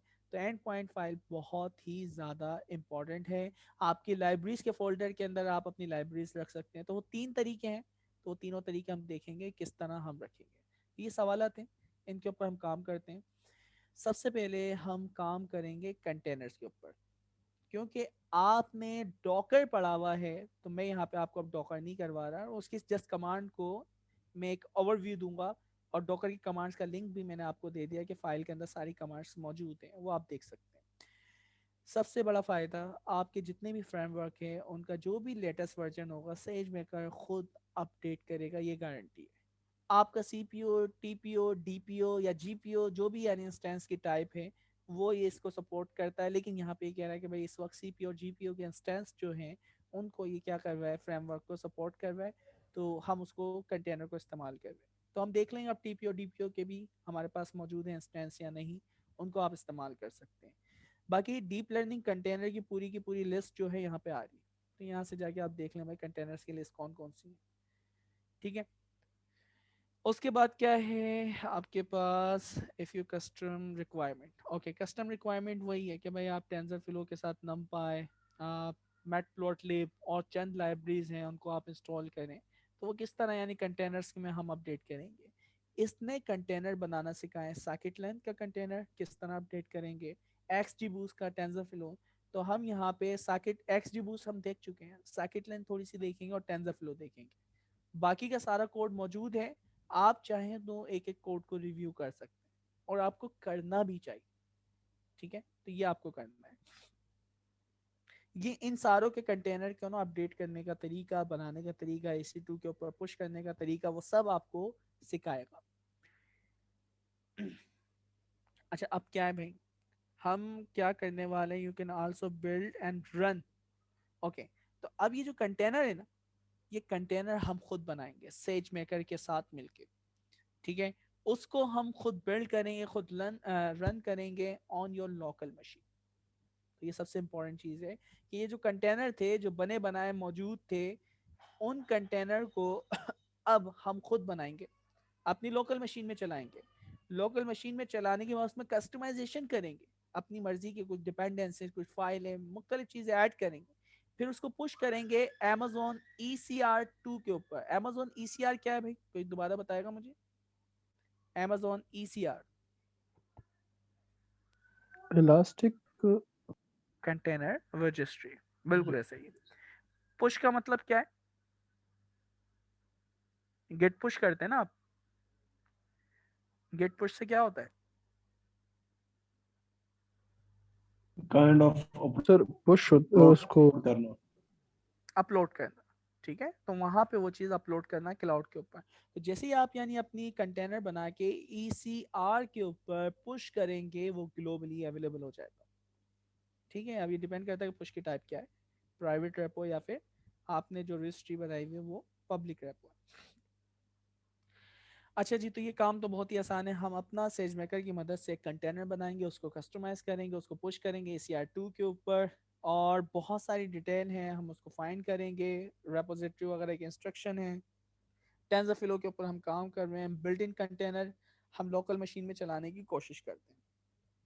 अच्छा, अब ये टेंसरफ्लो के हमारे पास मुख्तलिफ वर्जन है। पहला वाला जो वर्जन है 1.15, हम इसको नहीं चलाने वाले आप चाहें तो इसको भी चला के इसका कंटेनर पुश कर सकते हैं। दूसरा वाला जो है हमारे पास टेंसरफ्लो अबव है, लाइक 2.10 CPU वर्जन है, तो हम इसको इस्तेमाल कर लेंगे। ठीक है, अच्छा इसी तरह हमारे पास क्या है कि ये MPI था, कुछ मैसेज पासिंग इंटरफेस, इसको भी हम अगर 1.5 पे काम करते तो देखते, तो डेटा को एफिशिएंट वे में हैंडल करने की कुछ यानी ओपन यानी आपके पास क्या आएंगे API, क्योंकि जब आपकी कैरीज आ गई तो आप डेटा को एफिशिएंटली वो खुद ही हैंडल कर रहा होता है वरना पहले हमें अलग से लाइब्रेरीज इस्तेमाल करना पड़ती थी। यहाँ से देखें, पहली जो कमांड है यहाँ से लेके यहाँ तक, इसने टेंसरफ्लो 2 को क्या किया है, रिमोटली चेकआउट उस रेपो के ऊपर हमने, या उस क्या कहेंगे ब्रांच के अंदर हमें मूव किया है। उसके बाद क्या किया है इसने, टेंसरफ्लो की इस पर्टिकुलर CPU की डॉकर की फाइल है, इसको अपने पास बिल्ड किया है। ठीक है, तो डॉकर बिल्ड हो रहा है, बिल्ड का मतलब है वो पूरी की पूरी कंटेनर को उठा के वो बिल्ड कर रहा है। ठीक है, बिल्ड पता है ना जी, डॉकर बिल्ड का पता है कमांड का, या भूले में सब?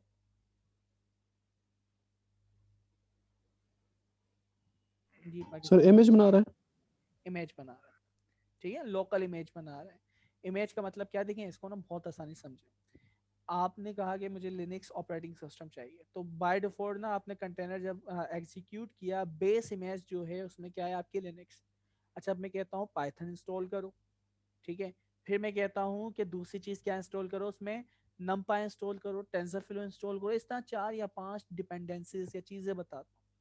तो जब आप बिल्ड करते हैं तो वो रिक्वायरमेंट वहाँ पे लिखी हुई होती है, बेस इमेज के अंदर वो सारी की सारी चीज़ें एक एक करके इंस्टॉल होती है, ठीक है। तो ये बिल्ड किया नहीं कमांड ये काम कर रही है। अच्छा, अब जब वो बिल्ड हो गई ना, इसका मतलब है आपकी लोकल मशीन में वो चलने के काबिल होगी। जब वो चलने, इसके लिए भाई डॉकर इंस्टॉल होना चाहिए फर्ज है, ठीक है, अदरवाइज ये कमांड नहीं चलेंगे, क्योंकि आपने प्रीवियस क्वार्टर के अंदर डॉकर का टेस्ट दिया है। तो मैं यहाँ पे उम्मीद करता हूँ कि ये कमांड आपको समझ आ रही होगी, ठीक है जी। तो फोर्सफुली इसने क्या किया, इसको एफ का मतलब फोर्स है, टी का मतलब इंटरेक्टिव वगैरह भी आगे जाके देखते हैं क्या क्या चीज़ें हैं। तो इसने इसको बिल्ड कर दिया आपकी लोकल मशीन में, आपकी इमेज मौजूद हो गए, डाउनलोड हो गए सारी चीज़ें। उसके बाद हम क्या कर रहे हैं, Docker run IT interactive TensorFlow, जो अभी आपने ये इमेज बनाई है, इस इमेज का नाम यही है, ठीक है। तो आपने कहा कि इस डॉकर को रन करो, ये इमेज इसका कंटेनर अप हो जाएगा, उस कंटेनर के अंदर चले जाओ। अभी मैं इस वक्त मौजूद हूँ अपने सिस्टम की यानी CMD के ऊपर, लेकिन जैसे ही मैं कमांड चलाऊंगा तो ये ब्लैक स्क्रीन मेरे ही सिस्टम की नजर आ रही होगी, लेकिन वो जो कमांड चल रही होगी वो चल रही होगी जो आपकी टेंसर यानी डॉकर की इमेज है, ये पर्टिकुलर इमेज। तो उस इमेज में आप जाएंगे, उस इमेज में पहली कमांड आपने चलाई पाइथन, वहाँ पे टेंसरफ्लो को इंपोर्ट किया, उसको आपने देख लिया। तो ये जो कमांड, ये जितनी भी हम यहाँ पे चीज़ें चला रहे हैं, ये किस में चल रही है, इस इमेज में जाके, इस पर्टिकुलर कंटेनर में जाके, इस पर्टिकुलर माइक्रो सर्विस में जाके, मुख्तलिफ नाम ले सकते हैं। तो ये डॉकर की ये कमांड है, ठीक है। अब आप चाहें तो बाहर जाना है तो आप इस इमेज को किल कर सकते हैं, आप इसको स्टॉप कर सकते हैं, आप इसको चाहें तो यानी बैकएंड पे चलती रहे और बाहर आप ऐसे ही आ सकते हैं। तो वो सारी कमांड वहाँ पे मौजूद हैं जो आपको अभी मैंने लिंक प्रोवाइड किया था स्टार्टिंग क्लास के यानी होती। तो खैर डॉकर तो मैं नहीं सिखा रहा, ये छोटी सी कमांड से कंटेनर आपने बना लिया।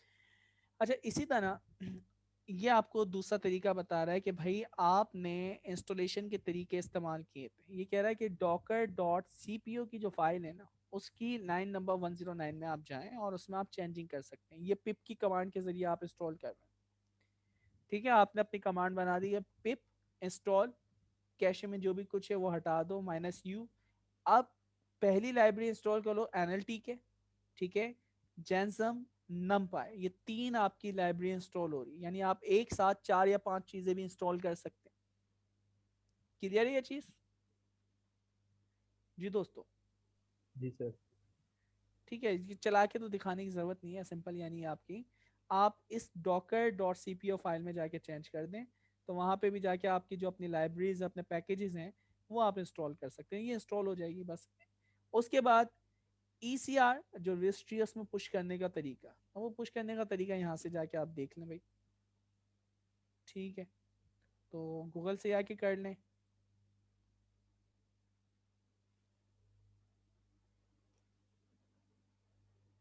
क्या कह रहा है?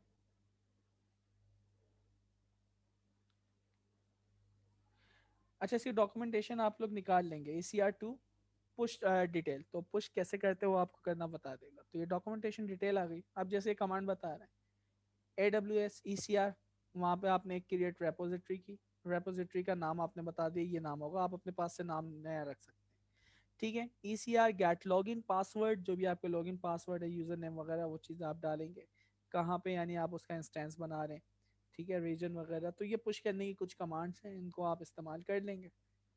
तो ये छोटा सा काम है जो आपका होमवर्क है। आप अपना कंटेनर बनाएंगे, लाइक आपकी क्लास का कौन सा है, Q4 बेस 3, तो कोई भी यूनिक नाम रख के आप रेपो पुश कर देंगे। अच्छा, अब जैसे ही हम इसको पुश करते हैं तो ये इमेज जो है, क्योंकि आपने इमेज बनाई, अवेलेबल हो जाएगी ट्रेनिंग एंड प्रोडक्शन के लिए। तो आपका जो URL आएगा ना, वो कंटेनर का नाम है, यूनिक क्योंकि नेम होगा। तो आपका इमेज यूरी के अंदर वो नाम अब हम पास करेंगे प्रिडिक्शन करवाते हुए। तो अभी हम देखेंगे कैसे, यानी आपने जो अपना कंटेनर बनाया है उसको किस तरह आप पास करेंगे। ये कंटेनर बनाया है, ये ग्लोबली अवेलेबल हो गया।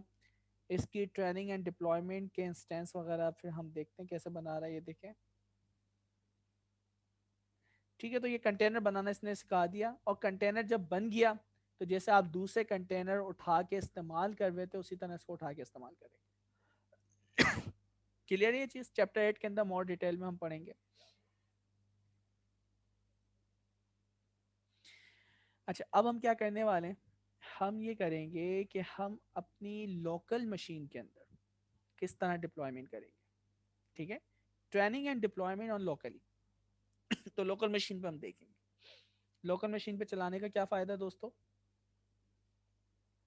जी, क्या फायदा होगा? पैसे नहीं होंगे। हाँ बिल्कुल, पैसे नहीं लगेंगे, तो हम इसके साथ फिर खुश हैं, सारा काम हमारा हो जाएगा। उसके लिए मैंने बताया कौन सा कीवर्ड इस्तेमाल करेंगे, लोकल, या दूसरा क्या था, सीपीओ वर्जन इस्तेमाल करना हो तो, या जीपीओ, सॉरी ये तो सीपीओ के लिए स्टैंडर्ड है। जीपीओ वर्जन इस्तेमाल करना हो तो क्या लिखेंगे लोकल की जगह? लोकल अंडरस्कोर अपने आगे कुछ जीपीओ, बताया था वैसे। ठीक है। और कहाँ पे लिखेंगे ये? ML 3 ML 5 जहाँ पे हमारा इंस्टेंस आ रही बिल्कुल, थी वहाँ पे। इंस्टेंस टाइप जो हम डिफाइन करते थे, एमएल वगैरह, इंफ्रास्ट्रक्चर। अच्छा, बहुत ही आसान है यार, एक्स जी बूस्ट को इस्तेमाल कर रहे हैं, और मुख्तलिफ चैनल वगैरह में थोड़ी सी यानी दूसरी यानी रिक्वायरमेंट थोड़ी सी चेंज है, तो हम इसको इस्तेमाल कर रहे हैं। आई एम यूज़र हमें पता है, उसको हमने फुल राइट्स दिए हुए।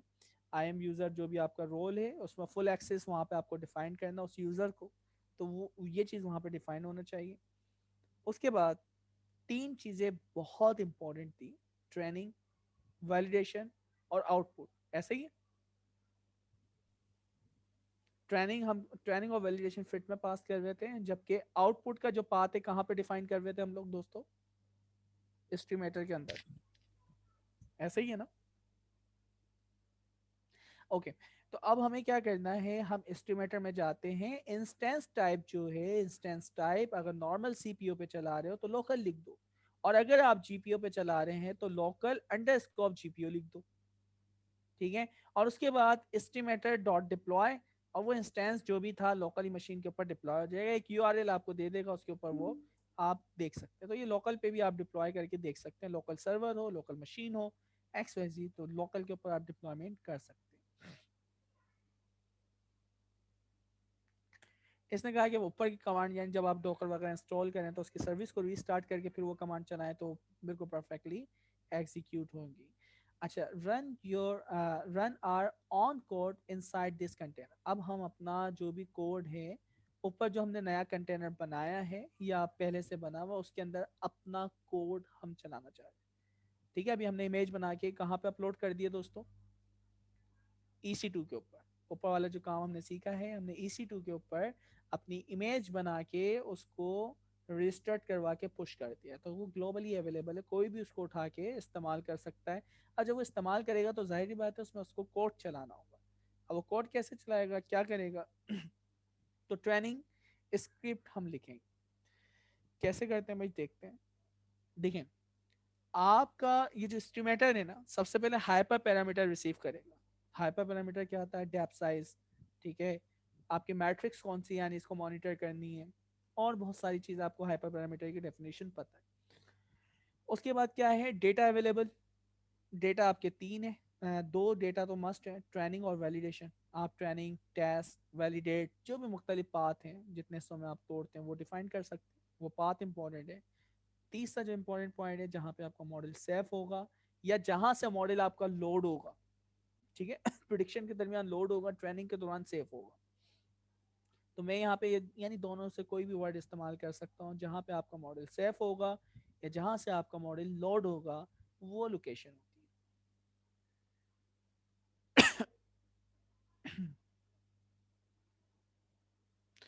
अच्छा, अब देखें, ये ना हमें ये कमांड लाइन पे चलाना पड़ेगी, जब जाके वो कंटेनर वगैरह जो हमारे स्क्रिप्ट के अंदर कंटेनर में चल रहा है वो इन्वोक होगा या वो चलेगा। कैसे चलेगा भाई? पाइथन -m XD, ये आपके एंट्री पॉइंट के फाइल का नाम था। इवेल्युएशन मैट्रिक्स आपके AUC है, और मैक्स डेप, तो वही वाला काम जो आप डिफाइन कर रहे थे। अब सवाल ये है कि हमारा ये जो कोड है ये कमांड लाइन पे आपने चलाया है, ठीक है। इस जॉब को चलाने के लिए, इसको परफॉर्म करने के लिए कमांड आपको लाजमत चलाना पड़ेगी। तो ये कमांड तो चलती है कंसोल में, तो मैं कंसोल से उस फाइल में इनपुट पास करूँ, फिर उसको एग्जीक्यूट करूँ, फिर वो चले। तो अब ये काम हम कैसे करें? तो मुख्तलिफ तरीके हैं, लेकिन इसने एक स्टैंडर्ड तरीका बताया सेज मेकर पे काम करने के लिए, और दूसरे तरीके भी हम इस्तेमाल कर सकते हैं, ठीक है। अच्छा, तो अब वो कैसे भाई? सबसे पहले हमें हाइपर पैरामीटर पास करने कमांड लाइन के अंदर। हमारे पास एक लाइब्रेरी है जो हम आर्क पार्स पहले भी इस्तेमाल कर चुके। कुछ याद आ रहा है आर्क पार्स किस लिए इस्तेमाल होती है?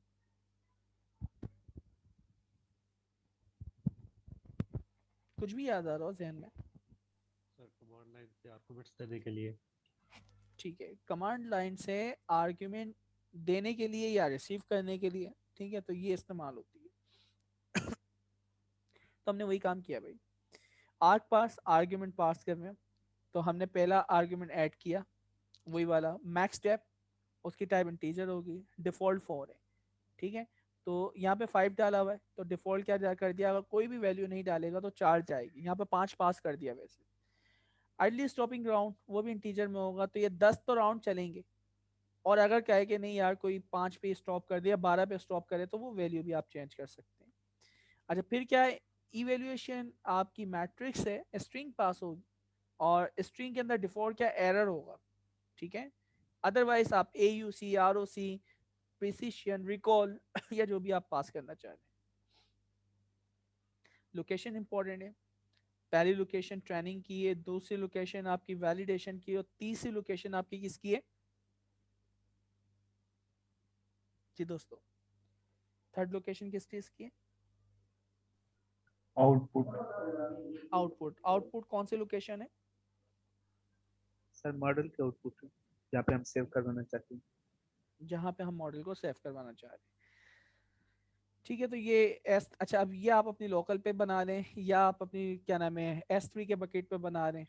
लोकल पे बनाया, S3 के ऊपर पुश करना, अपलोड करना बहुत ही आसान है, और ये ऑटोमेटिकली ये चीज़ें खुद मैनेज कर रहा होगा। तो ये पाथ इंपॉर्टेंट है। अच्छा, फिर उसके बाद हम आर्क पास वही दोबारा चीज़ें पास कर रहे हैं इसके अंदर, ठीक है। आपने str OS एनवायरनमेंट, तो ये आपका पाथ कौन सा चला गया सबसे पहले? जहाँ पे आपका मॉडल है। दूसरा आपका क्या है? जहाँ पे आपका ट्रेनिंग डेटा है। और तीसरा आपका क्या है? जहाँ पे आपका वैलिडेशन डेटा है, ठीक है। तीनों चीज़ें हम यानी आर्क पास के ज़रिए पास कर रहे हैं, और ये तीनों चीज़ें हमें पता है हम कमांड लाइन से आर्क पास से ही पास कर रहे हैं। तो हाइपर पैरामीटर कमांड लाइन के ज़रिए हम आर्ग्यूमेंट दे रहे हैं, चैनल हमें पता चल गए, ये चीज़ें हमें करनी। डिप्लॉयमेंट के अंदर चंद चीज़ें इंपॉर्टेंट है। 3 चीज़ें क्या बता रहा है, आपको एक फंक्शन बनाना पड़ेगा जो सबसे पहले आपका जो मॉडल है वो लोड करे, ठीक है।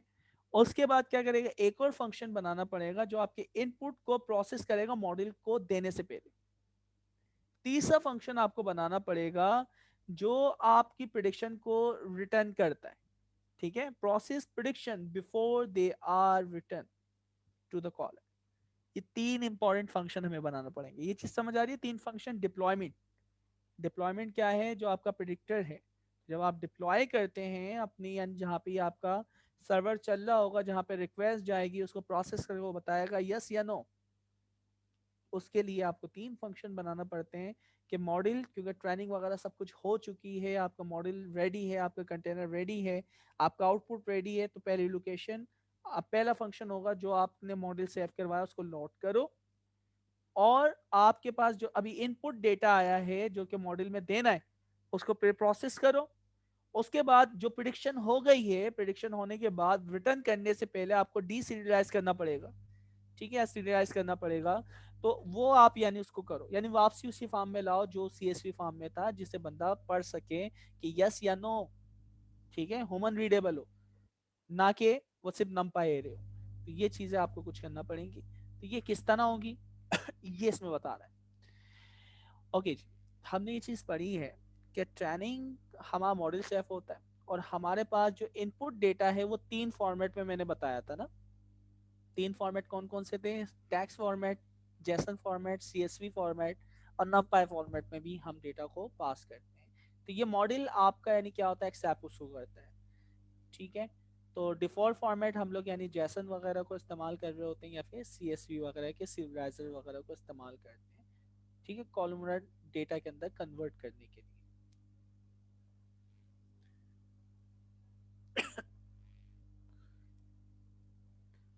और दूसरे यानी अभी टेंसरफ्लो की डिप्लॉयमेंट बता रहा है, आप चाहें तो अपाचे MX नेट पे कर सकते हैं, ग्लोन पे कर सकते हैं, तो वो सारी यानी कोड आपको यहाँ पे इसने कंटेनर के दिए हुए। 3 फंक्शन हमने पढ़े थे, 3 फंक्शन कौन कौन से बनाएंगे हम, दोबारा से रिपीट करें। पहला फंक्शन होगा जो कि लोड करेगा मॉडल को, दूसरा फंक्शन प्री प्रोसेसिंग करेगा मॉडल को देने से पहले, तीसरा फंक्शन क्या काम करेगा, आउट हाँ, आउटपुट देने से पहले जो उसकी प्रोसेसिंग वगैरह होगी वो करेगा प्रिडिक्शन के बाद। तो ये इसकी यानी 3 फंक्शन हमें बनाना पड़ता है। मॉडल फंक्शन है, उसका नाम स्टैंडर्ड कर दिया मॉडल अंडरस्कोर फंक्शन, जो मॉडल को लोड करेगा, ठीक है, जहाँ पे वो रखा हुआ है हमारे इस वक्त जो मॉडल की डायरेक्टरी है वो ये। ओके, फिर उसके बाद क्या है आपके पास इसमें ट्रेनिंग की डिटेल वगैरह भी सारी चीज़ें आ रही, तो देखते हैं क्या क्या इसमें पास कर रहे हैं। दूसरा फंक्शन था इनपुट प्री प्रोसेसिंग, तो इनपुट प्रोसेसिंग जो है उसके लिए डी सीरियलाइज एंड सीरियलाइज का यानी प्रेडिक्शन फंक्शन वगैरह हम इस्तेमाल करेंगे, ये फंक्शन अभी हम बनाएंगे। आउटपुट देने के लिए ये फंक्शन हम बनाएंगे। प्रेडिक्शन फंक्शन के लिए हम ये बना रहे हैं, ये ऑप्शनल है। और XGBoost के अंदर हम पहला फंक्शन बनाने की कोशिश करते हैं, मॉडल अंडरस्कोर फंक्शन। तो यहाँ पे देखें कितना आसान किया है। आपने कहा मॉडल ये फंक्शन बना रहे हैं, डायरेक्टरी का पाथ होगा जहाँ पे वो फंक्शन रखा हुआ है, ठीक है, मॉडल रखा हुआ है। ये आपके पास एक लाइब्रेरी है जॉब लिब डॉट लोड, तो क्योंकि आपने जो मॉडल को सेव करवाया पहले H5 में सेव करवा रहे थे, अभी आपने जॉब लिब की एक्सटेंशन के अंदर इसको सेव करवाया, ठीक है। तो हमने कहा भाई जॉब लिब डॉट लोड का फंक्शन है, ये ऑपरेटिंग सिस्टम के साथ जो पाथ बताया वहां से जाके उसको लोड कर दो और उसको रिटर्न कर दो, तो आपका मॉडल लोड हो गया। जैसे आप टेंसरफ्लो TF डॉट लोड इस्तेमाल करते थे, तो सेम उसी तरीके से आपके पास क्या है, जॉब लिब लाइब्रेरी है। CSV डॉट लोड भी तो इस्तेमाल करते हैं, वो भी एक लाइब्रेरी है, तो स्पेसिफिक फॉर्मेट की फाइल को लोड करने के लिए इस्तेमाल होता है। तो हमारा जो मॉडल है जॉब लिस्ट की एक्सटेंशन के अंदर सेफ है। उसके बाद क्या है, मॉडल फंक्शन। मॉडल फंक्शन हम इस्तेमाल कर रहे हैं, ये पहला वाला फंक्शन था एस्केलर, ठीक है, साइंस किट लर्न, ठीक है, तो हम साइकिट लर्न पढ़ रहे हैं या साइंस किट है आपके पास, तो साइकिट लर्न को हमने लोड करने के लिए बनाया। अब XGBoost को लोड करने के लिए तो हमने कहा भाई XG डॉट बूस्टर, उसके बाद जो इंस्टेंस बना है ये लोड करेगा, ये पाथ है, तो यहाँ पे डॉट मॉडल की एक्सटेंशन में सेव करवाया, वहाँ पे जॉब लिब पे सेव करवाया था, यहाँ पे डॉट मॉडल के अंदर सेव करवाया। इसी तरह हम जब उसके ऊपर काम कर रहे होते हैं टेंसरफ्लो, कौन सी एक्सटेंशन में मॉडल को सेव करवाते हैं दोस्तों, जी पाकिस्तानी बच्चों, मॉडल को हम किस एक्सटेंशन में सेव करवाते हैं, H5 डॉट में पाई H5 सर। बिल्कुल डॉट H5 तो H5 में सेव करवा रहे थे। ओके, तो हमें ये पता चला कि भाई दूसरी भी एक्सटेंशन होती है, उन पे भी आप सेव करवा सकते हैं, ठीक है। अच्छा जी, फिर हमारे पास पाइटॉर्च चैनल, इसके ऊपर भी ये थोड़ा सा कॉम्प्लिकेटेड है, उसके भी इसने कोड वगैरह दिए हुए हैं, आप उसको इस्तेमाल कर सकते हैं। अच्छा, फिर क्या है, इंपोर्ट एंड एक्सपोर्ट मॉडल, तो भाई ये तो हमें आता है सेव करवाना और उसको लोड करवाना। अपलोड, आपका जो एग्जिस्टिंग मॉडल है लोकल मशीन में उसको हम S3 में किस तरह रखेंगे, ठीक है। तो सिंपल इसका मतलब है आप अपने मॉडल को कॉपी कर रहे हो अपनी लोकल मशीन से S3 के बकेट पे, चैप्टर 11 के अंदर ये बहुत डीपली आपको बताएगा। अच्छा, अब मैनेजिंग आपकी डिपेंडेंसीज, डिपेंडेंसीज क्या थी भाई, जी डिपेंडेंसीज क्या थी, सिस्टम रिकॉर्ड्स। डिपेंडेंसीज यानी आपके सर वो मॉडल को, जी जी बताएं। पाइथन 3 है, सेज मेकर है, और बाकी जो कुछ हमने यूज किया वो सारी इसकी डिपेंडेंसी। ठीक है, डिपेंडेंसीज यानी आपकी लाइब्रेरी, आपके पैकेजेस, जो भी एक्स्ट्रा चीज़ें आपको पर्टिकुलर एनवायरनमेंट में इंस्टॉल करना होती है, वर्ड इस्तेमाल करना, एनवायरनमेंट, ठीक है, ऑपरेटिंग सिस्टम के एनवायरनमेंट में आपको इंस्टॉल करना होती है, वो डिपेंडेंसीज है, ठीक है। और फाइल भी आपको ज़रूरत है, तो वो बहुत सारी आपकी यानी डिपेंडेंसीज होती हैं, यानी ये कह रहा है कि वो एक्स्ट्रा लाइब्रेरीज हैं, एक्स्ट्रा फाइल्स हैं, जो कि आपको उस कंटेनर के अंदर से इंस्टॉल करनी होगी या उस इमेज में इंस्टॉल करनी होगी, ऐड करनी होगी। तो कैसे करें? अब उसको ऐड करने के हमारे पास 3 तरीके हैं। वो 3 तरीके क्या क्या हैं वो हम देखेंगे। Estimated load entry point script सबसे इंपॉर्टेंट है। करंट डायरेक्टरी करंट डायरेक्टरी में हमने ये रखा हुआ है। एडिशनल फाइल हमें रखना पड़ेगी करंट डायरेक्टरी में। असल में हम बनाते हैं SRC या हमारे पास होता है सोर्स डायरेक्टरी। तो जो भी आपकी मेन एंट्री पॉइंट होता है और जितनी भी डिपेंडेंसीज की फाइल होती हैं वो नहीं, डिपेंडेंसीज नहीं, जो आपकी यानी एडिशनल एक्स्ट्रा फाइल्स होती हैं उनको हम SRC के फोल्डर में रखते हैं। जैसे आप नीचे यहाँ देख सकते हैं, आपने क्या कहा, entry point is equal to my script dot py, source directory is equal to SRC। तो जितनी भी एक्स्ट्रा फाइल होंगी और जितनी भी आपकी यानी पाइथन की यानी एंड पॉइंट की फाइल है वो कौन से फोल्डर के अंदर होना चाहिए? SRC के फोल्डर के अंदर होना चाहिए। ये इंपॉर्टेंट पॉइंट है, ठीक है। कहां पे रखेंगे हम एक्स्ट्रा फाइल्स को और एंड पॉइंट की फाइल को? जी, किस फोल्डर में SRC। SRC। ये हमें कस्टम फोल्डर वहां पे बनाना पड़ेगा। दूसरा वे, हम चाहें, देखें numpy, पांडा, सारी ये क्या है, पैकेजेस, लाइब्रेरीज है ना। इन तमाम लाइब्रेरीज को हमें इंस्टॉल करना है। तो अब सारा ही डेटा अगर मैं SRC में रखूं तो वो एक यानी एक बहुत कॉम्प्लेक्स का स्ट्रक्चर हो जाएगा ना। तो मैं चाह रहा हूँ यार जो लाइब्रेरीज है ना उनको इंस्टॉल करने के लिए एक और फोल्डर बनाओ जो असल आपकी डिपेंडेंसीज है, उसका नाम हम रख देते हैं लिब। तो जितनी लिब है लाइब्रेरीज हैं वो उसी फोल्डर में इंस्टॉल होना चाहिए। तो अब ये काम हम करें, हमने कहा एक फोल्डर बनाओ डॉट लिब, ठीक है, MKDIR, एक डायरेक्टरी बनाओ लिब के नाम से, आप कुछ और नाम भी रख सकते हैं। फिर उसके बाद मैं कह रहा हूँ पिप इंस्टॉल माइलिब, ये एक पैकेज है, अंडरस्कोप टी, और इसको किस फोल्डर में इंस्टॉल करो? डॉट डॉट नहीं, डायरेक्टली लिब लिखा हुआ। तो जो भी आपने फोल्डर बनाया उसके अंदर ये सारी चीजें इंस्टॉल कर देगा। अच्छा, फिर आपकी डिपेंडेंसीज के एट्रीब्यूट के अंदर वो पाथ पास करेंगे जहां पे आपकी लाइब्रेरीज हैं, ठीक है। तो एक हमारे पास सोर्स पॉइंट हो गया, दूसरा हमारे पास लिब का फोल्डर हो गया, ठीक है। तो इसका मतलब है कोई भी एक्स्ट्रा चीजें आपको इंस्टॉल करनी हो अपनी इमेज के अंदर, अपने कंटेनर के अंदर, तो आपके पास 2 फोल्डर हैं, एक SRC का फोल्डर और दूसरा फोल्डर कौन सा है? लिब का फोल्डर। SRC के फोल्डर में सारी पाइथन की एक्स्ट्रा फाइल्स वगैरह आएंगी और वहां पे आपकी एंट्री पॉइंट आएगा। जबकि लिब के अंदर जितनी आपके एक्स्ट्रा पैकेजेस होते हैं जो आप पिप इंस्टॉल करके करते हैं वो सारे के सारे यहाँ पे इंस्टॉल हो, ठीक है। तो फोल्डर बना दिया हमने, एक आर्किटेक्चर बना दिया। अच्छा, नाम कुछ और भी रख सकते हैं फोल्डर का, लेकिन वो पाथ डिपेंडेंसीज के अंदर और सोर्स के अंदर आपको पास करना पड़ेगा। तो सोर्स डायरेक्टरी के अंदर जहाँ पे आपकी सारी फाइलें रखी हुई हैं और डिपेंडेंसीज के अंदर जहाँ पे सारे पैकेजेस रखे हुए हैं। इसमें किसी को कोई प्रॉब्लम? सिर्फ 2 फोल्डर के बारे में बताया कि ये 2 फोल्डर बनाने।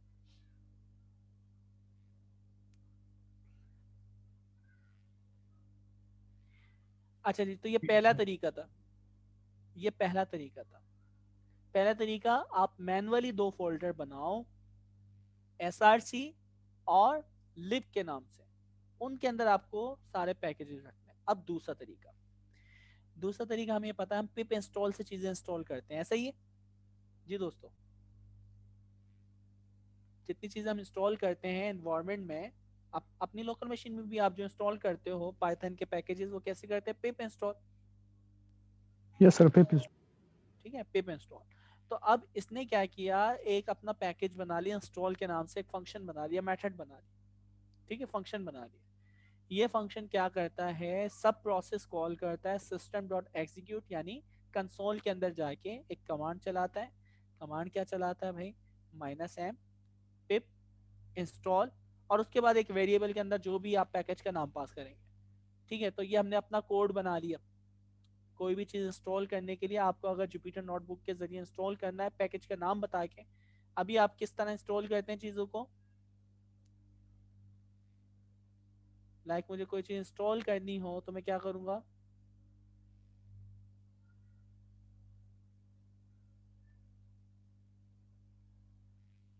दो कमांड है ना, एक sh पिप इंस्टॉल, सबसे छोटी लाइब्रेरी numpy कर देते हैं, यार कोई और दूसरी जो डिस्टर्ब ना करे, कौन सी लाइब्रेरी करें?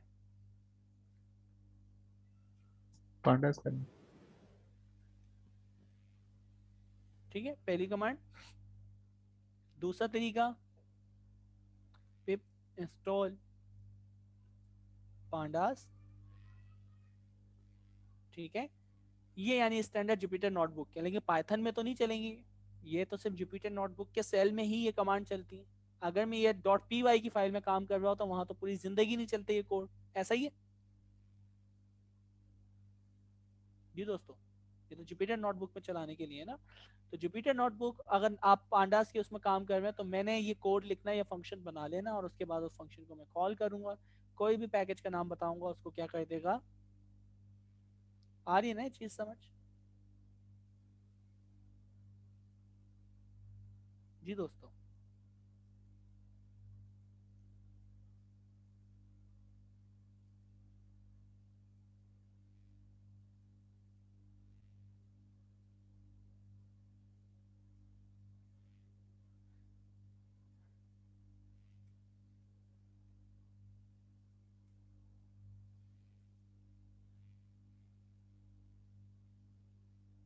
ठीक है, इसने इंस्टॉल कर दिया, इसने बैकएंड के ऊपर जाके कंसोल पे चलाया, क्योंकि जुपिटर नोटबुक का बिल्ट इन फंक्शन था, वहां पे आपको कंसोल का आउटपुट भी दिखाता है, लेकिन ये इसने कंसोल पे जाके कोड चला दिया। ये चीज समझ आई? लेकिन इसका आउटपुट नहीं दिखाया, क्यों? क्योंकि हमने तो इसका आउटपुट के नतीजे में जो चीजें आए हैं वो जुपिटर नोटबुक पे डिस्प्ले करवाने का कोड ही नहीं लिखा यहाँ पे। ऐसा ही है ना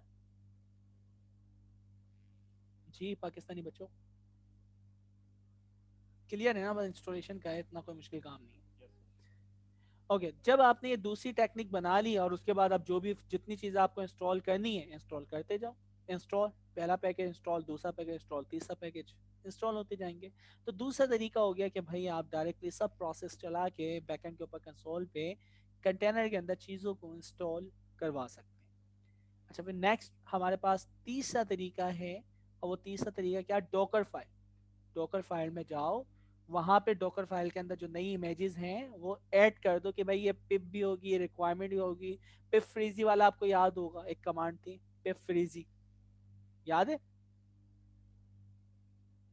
जी सर, शुरू में पढ़ी थी। पिप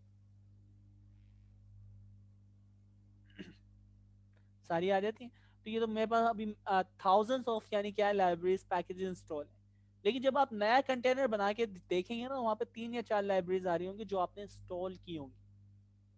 ठीक है, तो आप चाह रहे हैं कि कोई नई चीज इंस्टॉल करी और आपकी कोई भी मैच पुल करे, ठीक है, इस्तेमाल करे, तो जितने भी लोग हैं वहाँ सबके पास वो अपडेट भी हो जाए।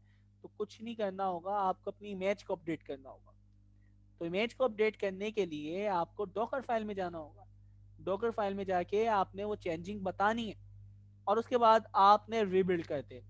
तो रीबिल्ड जब करेंगे और उसके बाद उसको दोबारा इमेज पे पुश कर देंगे, तो यानी वही वाला काम है जो आप अपनी यानी रेपो पे काम कर रहे हैं लोकल मशीन में, आपने चेंजिंग की और उसके बाद कमिट करके उसको पुश कर देते हैं, तो ग्लोबली वो कोड सबके पास अवेलेबल हो जाता है। तो इसी तरह वो ग्लोबली आपकी जो रजिस्ट्री बनी हुई है वो सबके पास क्या हो जाएगी? अपडेट, जो भी उसको अपडेट करेगा पुश करेगा। तो सबसे बेस्ट वे वाला है, 3 वे हमने सीखे, नहीं सबसे बेस्ट वाला वे कौन सा है दोस्तों? लास्ट वाला। इसमें तो किसी को कोई प्रॉब्लम नहीं है ना? तीनों तरीके पता होना चाहिए, लेकिन इस्तेमाल कौन सा करें आप लोग? रिकमेंडेशन इनकी क्या है? Best Docker file. Docker file में जाके चेंज करना है।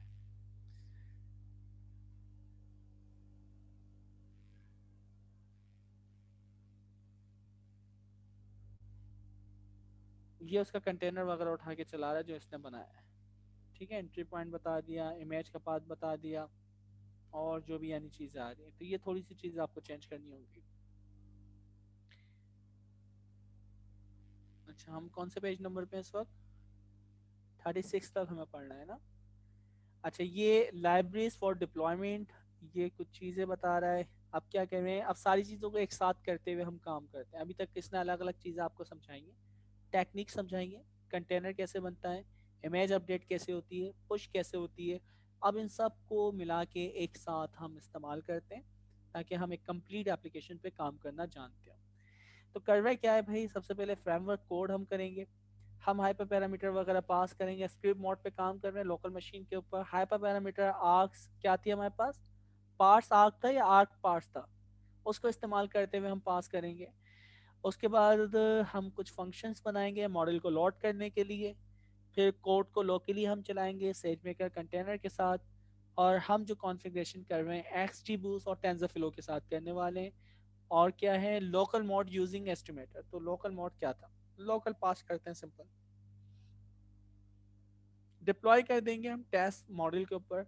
एंड फाइनली अगर आप स्विच करना चाह रहे हैं लोकल से आपका इंफ्रास्ट्रक्चर क्लाउड पे लेके जाना चाह रहे हैं, आप सिंपल यानी टाइप इंस्टेंस टाइप चेंज कर दें, बाकी सारा का सारा जितनी आपने कॉन्फ़िगरेशन करी है वो ML M5 लार्ज के ऊपर जाके खुद डिप्लॉयमेंट कर देगा। तो देखिए काम कितना आसान हो गया, आप सारा का सारा काम अपनी लोकल मशीन में करें, वो सारा काम लोकल मशीन में हो जाए, कुछ नहीं करना है, इंस्टेंस के टाइप चेंज कर दो, वो क्लाउड के ऊपर चले जाएगा। ऐसा ही है।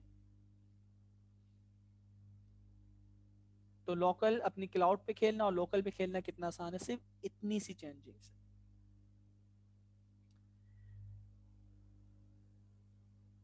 कॉन्सेप्ट समझ आ रहा है? अब देखिए इससे बहुत सारे फायदे हैं भाई, आपकी लॉजिक वगैरह सारी चीज़ें जो एरर्स वगैरह आ रहे हैं आप अपनी लोकल मशीन में चला रहे थे, टेस्ट किया, ओके सब आपके मुताबिक जब काम हो गया, कॉस्ट वगैरह आपकी यानी इंस्टेंस वगैरह की सेफ हो रही है, जब सारी चीज़ें ओके हो गई, कोई भी क्रैश आ रहे कुछ भी आ रहे हैं, आपने अपनी लोकल मशीन पे सेट किए क्योंकि आपके पास अच्छी कॉन्फ़िगरेशन मौजूद थी सिस्टम की।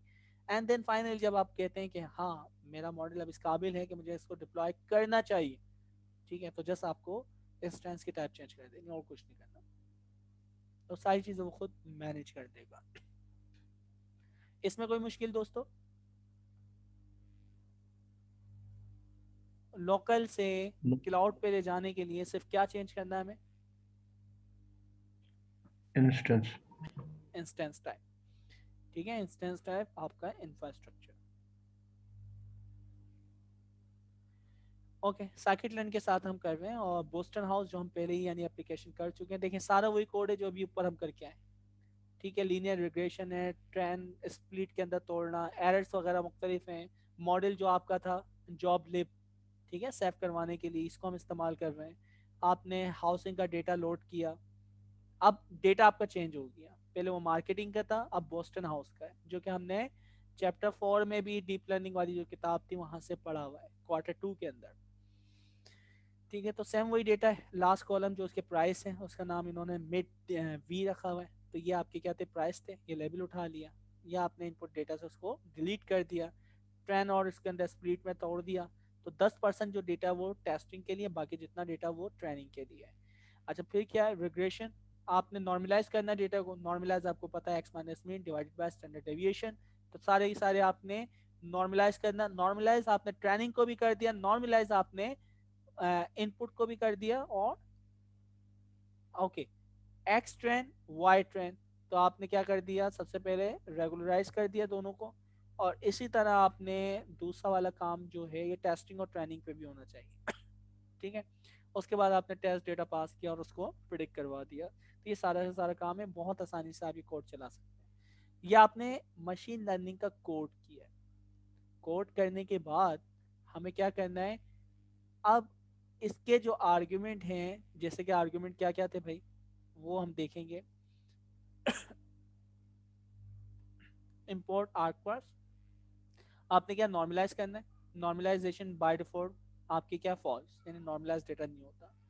दूसरा टेस्ट का साइज जो है बाय डिफॉल्ट 10% है, आप चाहें तो उसको चेंज कर सकते हैं रैंडम स्टेट है जो कि शफल करते वक्त कुछ रैंडमली वैल्यू एज इनपुट लेता है और फिर उसके अगेंस्ट आपको कुछ रैंडम नंबर जनरेट करता है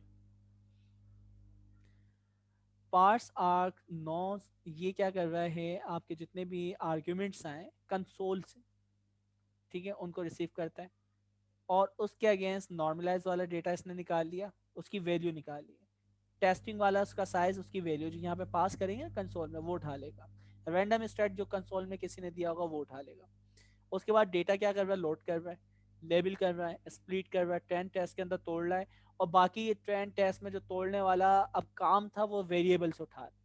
ऊपर वाले कोड को आपने अब अपडेट कर दिया इस कोड के साथ या रिप्लेस कर दिया, ठीक है। तो पहले जो वैल्यू हम यहाँ पे खुद पास कर रहे थे 10%, 1 2 3 और एक और क्या था आपके पास, 3 चीजें थी ना, नॉर्मलाइजेशन। तो नॉर्मलाइजेशन आपने यहाँ पे की थी ट्रू, ये 3 चीजें आपने ये ट्रू की वैल्यू पास की है, सॉरी ये ट्रू, ये वैल्यू पास की। तो आपने 3 वैल्यू अब कंसोल से ली, ठीक है जी। वही कोड है, वेरिएबल से वो वैल्यू लेके यहाँ पर रिप्लेस करवा दी। यहाँ किसी को कोई प्रॉब्लम? जी दोस्तों,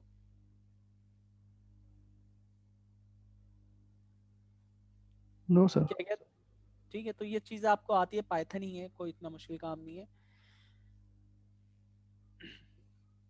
अच्छा भाई, इनपुट आउटपुट कमांड लाइन के जरिए हम ये लेते हैं। चैनल आपके हैं तो वैलिडेशन ट्रेनिंग वाला बहुत इंपॉर्टेंट है, वो पाथ हम देते हैं। तो हमने कहा भाई वही 3 चीज़ें, आपकी मॉडल कहाँ से लोड करना है, ट्रेनिंग डेटा कहाँ से, और टेस्टिंग डेटा या वैलिडेशन डेटा कहाँ है वो आपने पास किया है, और क्या है ये भी वो वैल्यू आपने निकाल ली कंसोल से, जैसे ऊपर निकाली ऐसे यहाँ पे निकाल ली, ऐसा ही है। इसमें तो किसी को कोई मुश्किल नहीं हो रही ना। आर्क डॉट मॉडल, जो वेरिएबल आप डिफाइन कर रहे हैं कीवर्ड के साथ, वही आप उठा रहे हैं। यहाँ पे देखिए ट्रेनिंग का मॉडल था तो ये ट्रेनिंग आपने उठाई। यहाँ पे आपने मॉडल हाइपर यानी अंडरस्कोर क्या था, DIR, तो यहाँ पे मॉडल अंडरस्कोर DIR इसने उठा लिया, ठीक है, और वेरिएबल में असाइन कर दिया जो हम आगे पास कर रहे थे। ओके, फिर आपके पास ये ट्रेनिंग डेटा वेरिएबल से उठाया, फाइल का नाम स्टैंडर्ड किया हुआ है आपने, और फिर उसके बाद वो लोड वगैरह सारा वही काम कर रहे हैं। अच्छा, अब यहाँ से देखें काम, हमने पहला फंक्शन बनाना था जहाँ पे आपका मॉडल क्या है, सेफ है, उसको लोड करना। तो यहाँ पे देखिए हम पास कर रहे हैं। आपने कहा भाई मॉडल फंक्शन ये पाथ होगा, ठीक है, जॉब लिप, क्योंकि आपका मॉडल है XGBoost का, वो जॉब लिप के एक्सटेंशन में सेफ होता है। उसके बाद आपने उसको लोड का, आपने जो पाथ पास ऊपर किया है वो यहाँ पे पास किया है, मॉडल डॉट जॉब लिप को आपने लोड किया और उसको रिटर्न कर दिया। अब आप किसी भी यानी जो वेरिएबल में आप इस फंक्शन को कॉल करेंगे, जो रिटर्न होगा वो आपका क्या होगा, मॉडल। लाइक मैं कहता हूँ ABC is equal to model underscore function, ठीक है, और उसकी डायरेक्टिव मॉडल की पाथ में पास करता है। तो ABC अब मेरा मॉडल बन गया, मैं ABC डॉट प्रिडिक्ट करूंगा और उसके अंदर इनपुट पास करूंगा, प्रिडिक्ट करके मुझे दे देगा। लॉकली टेस्ट करना बता रहा है भाई, लॉकली टेस्ट करना बहुत ही आसान है। अब इसने क्या किया देखें, सबसे पहले एक इसने लोकल एनवायरनमेंट बनाया पाइथन 3 के नाम से, आपको बनाने की जरूरत नहीं है, आपके पास बना। दूसरी कमांड, इसने एक वेरिएबल जो SM चैनल ट्रेनिंग था ना, क्योंकि ये वेरिएबल वहां इस्तेमाल हुआ है, इसमें कोई वैल्यू पास नहीं की, कंसोल के अंदर ये एक्सपोर्ट कर दिया। दूसरी भी फिर आप देखें इसने एक और यानी ऐसा मॉडल DIR बनाया, उसमें भी कोई वैल्यू पास नहीं की। अब यहाँ पे वो कोड चला रहा पाइथन SQL बूस्टिंग हाउसिंग, ये आपकी एंट्री पॉइंट था। नॉर्मलाइजेशन आपने कहा ट्रू, टेस्ट रेशियो वहां आपने वेरिएबल का नाम ये रखा था 10%, ट्रेनिंग आपने कहा यहीं पे वो डेटा मौजूद है ट्रेनिंग का, और मॉडल भी सेम डायरेक्टरी में सेफ है, डॉट का मतलब ये है करंट पोजीशन। उसके बाद वहां पे सारी चीजें सेफ थी, उसने आपको रिटर्न कर दिया कि मीन क्या है, आपका स्क्वायर क्या है। ये लोकल आप बहुत आसानी से टेस्ट कर सकते हैं। चीज समझ आ रही है जी दोस्तों, नींद तो नहीं आ रही?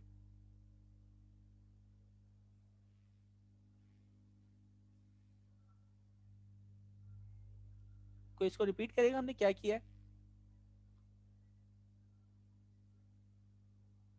अच्छा, इस जगह हमने क्या काम किया, कोई मुझे बताएगा?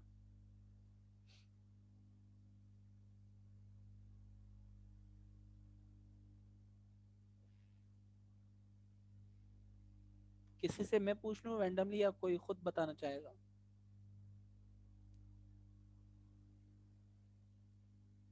कोई नहीं बता रहा, चलो मैं रैंडमली नाम ले लेता हूँ। हसान बेग। Yes sir. जी हसान, मुझे बस सिंपल ये बताएं कि याला ये कमांड क्या कर रही है? सर ये आर्गुमेंट जो हमने पास किए उनको पास करके तो यूज़ कर रही है।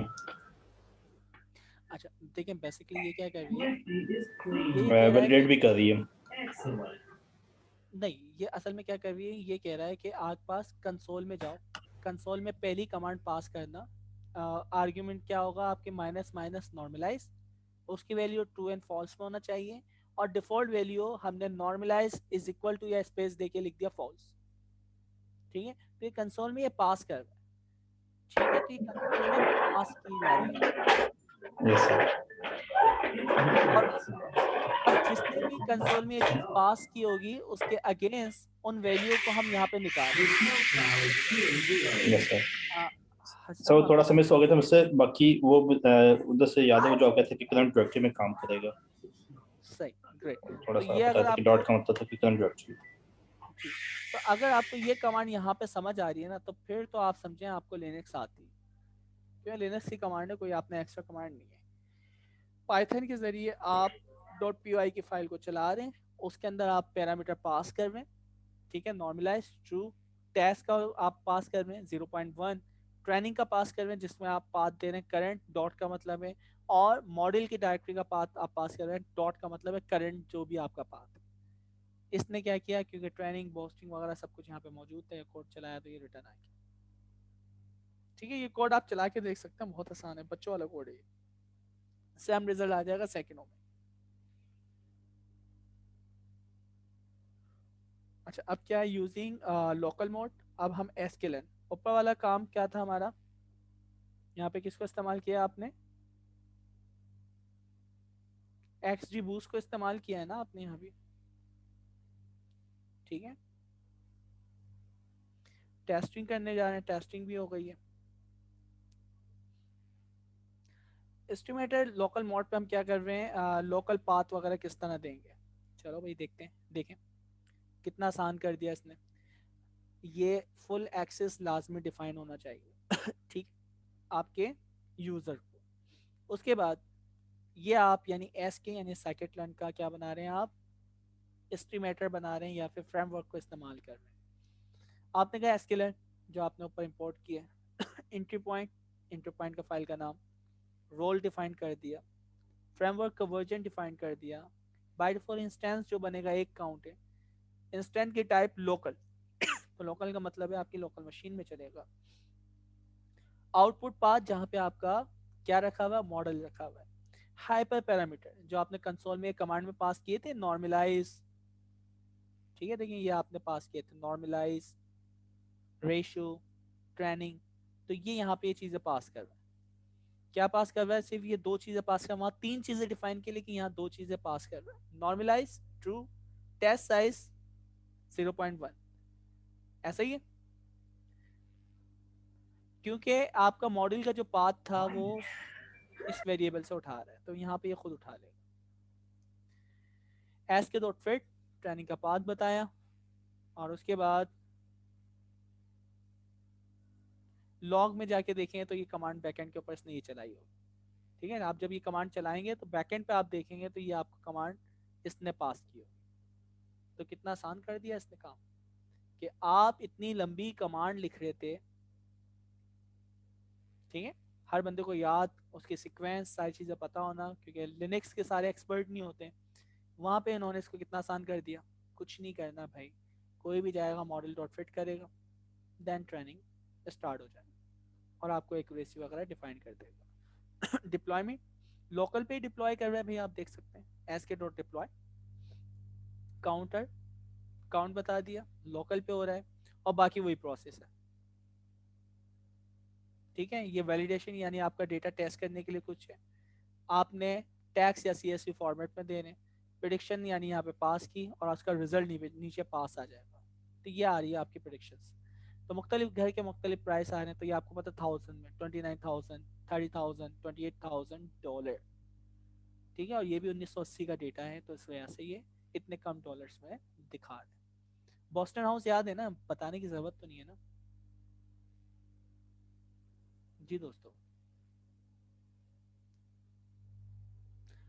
अच्छा, अब ये सारा का सारा आपने आर्किटेक्चर लोकल पे डिफाइन किया है, मैं कहता हूँ कि भाई ये क्लाउड पे ले जाओ क्या चेंजिंग होगी, instance type instance change, type. ठीक है, और सारा काम आपका हो जाएगा। तो देखिए कितना आसान काम हो गया यार, कि आपको कुछ करना ही नहीं पड़ रहा। देखिए यहाँ पे इसने अब ये चेंज कर दिया, तो आपको पहले अपलोड करना पड़ेगा बोस्टन हाउस वगैरह, उसका आउटपुट पाथ, ठीक है, ट्रेनिंग और वैलिडेशन का पाथ और इंफ्रास्ट्रक्चर का नाम। ये 4 चीज़ें हैं जो आपकी लोकल डिप्लॉयमेंट को डायरेक्टली कहाँ पे मूव कर देगी, क्लाउड के ऊपर। सर ये इसकी जगह पे हम वेरिएबल्स नहीं यूज कर सकते जी बिल्कुल कर सकते और किसी एक जगह सेट रखने की ये चीजें चेंज करने वाली हैं। बिल्कुल, अब ये बेहतर एफिशिएंट वे आप सोच रहे हैं, ठीक है, क्योंकि आपने थिंक कर लिया कि यार ये 4 चीज़ मुझे चेंज करनी है, तो उसका वेरिएबल आप टॉप पे रख दें। तो लोकल पे करना हो तो लोकल, और जब उसको डिप्लॉयमेंट करना हो तो जस्ट वो वेरिएबल चेंज कर दें। कर सकते हैं, बिल्कुल कर सकते हैं, ठीक है। तो ये बेहतर आपके एफिशिएंट रिसोर्स मैनेजमेंट, क्योंकि ये भी आपको एक्सप्लोर चीज़ें करते हुए दिखा रहा है कि सॉरी, इंडिविजुअली चीज़ आपको डिफाइन करना होती है। अच्छा, ये हमारा था पेज नंबर, ठीक है। ये बिल्ट इन scikit-learn XGBoost, यही चीज़ TensorFlow के ऊपर है, और TensorFlow पे भी आसानी है, देखें इपॉक वगैरह जो होता है, लर्निंग रेट वगैरह होता है, ठीक है, और बाकी ये चीज़ें ये पास कर रहा है। बाकी तो आपको ये चीज़ें आती हैं, इसमें भी वही ट्रेनिंग, वैलिडेशन और मॉडल कहाँ पे सेव होगा,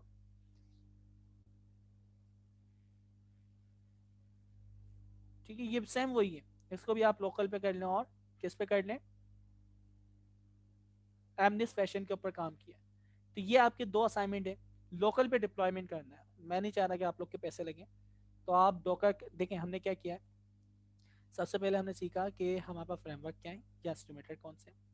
हमने XGBoost scikit-learn को इस्तेमाल करते हुए लोकल मशीन की एक इमेज बनाई, कंटेनर बनाया, उसको ECR के ऊपर हमने पुश किया, उसके अंदर अपडेशन करना सीखा।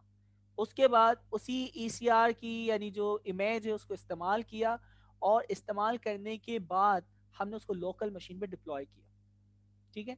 लोकल पे हमने मार्केटिंग डेटा पे किया, और दूसरा हमारे पास क्या है, बोस्टन हाउस, ये 2 पे काम किया। तो ये आपको छोटे से काम करने जो कि लोकल मशीन पे आप डिप्लॉय कर लेंगे, क्योंकि कोई पैसा नहीं लग रहा, कुछ नहीं लग रहा, बहुत आसानी से आप ये काम कर सकते हैं। क्लियर है जी दोस्तों? तो चैप्टर 7 भी हमारा कंप्लीट हो गया है। अच्छा, अब अगर हम देखें यार, चीज़ें हमारे पास काफ़ी हैं। हमारे पास सेज मेकर की अगर किताब देखें तो तकरीबन चैप्टर 7 हो गया है। सेज मेकर का और नीचे कहीं नाम आ रहा है?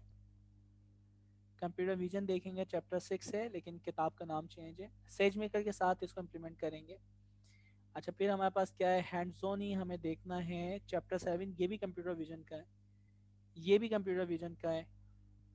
अच्छा, फिर हमारे पास चैप्टर याद आप लोग को रखने नेक्स्ट उसके ऊपर चैप्टर 9 रह गया है, चैप्टर 11 और चैप्टर 12, इसके स्पेसिफिक पेजेस हैं।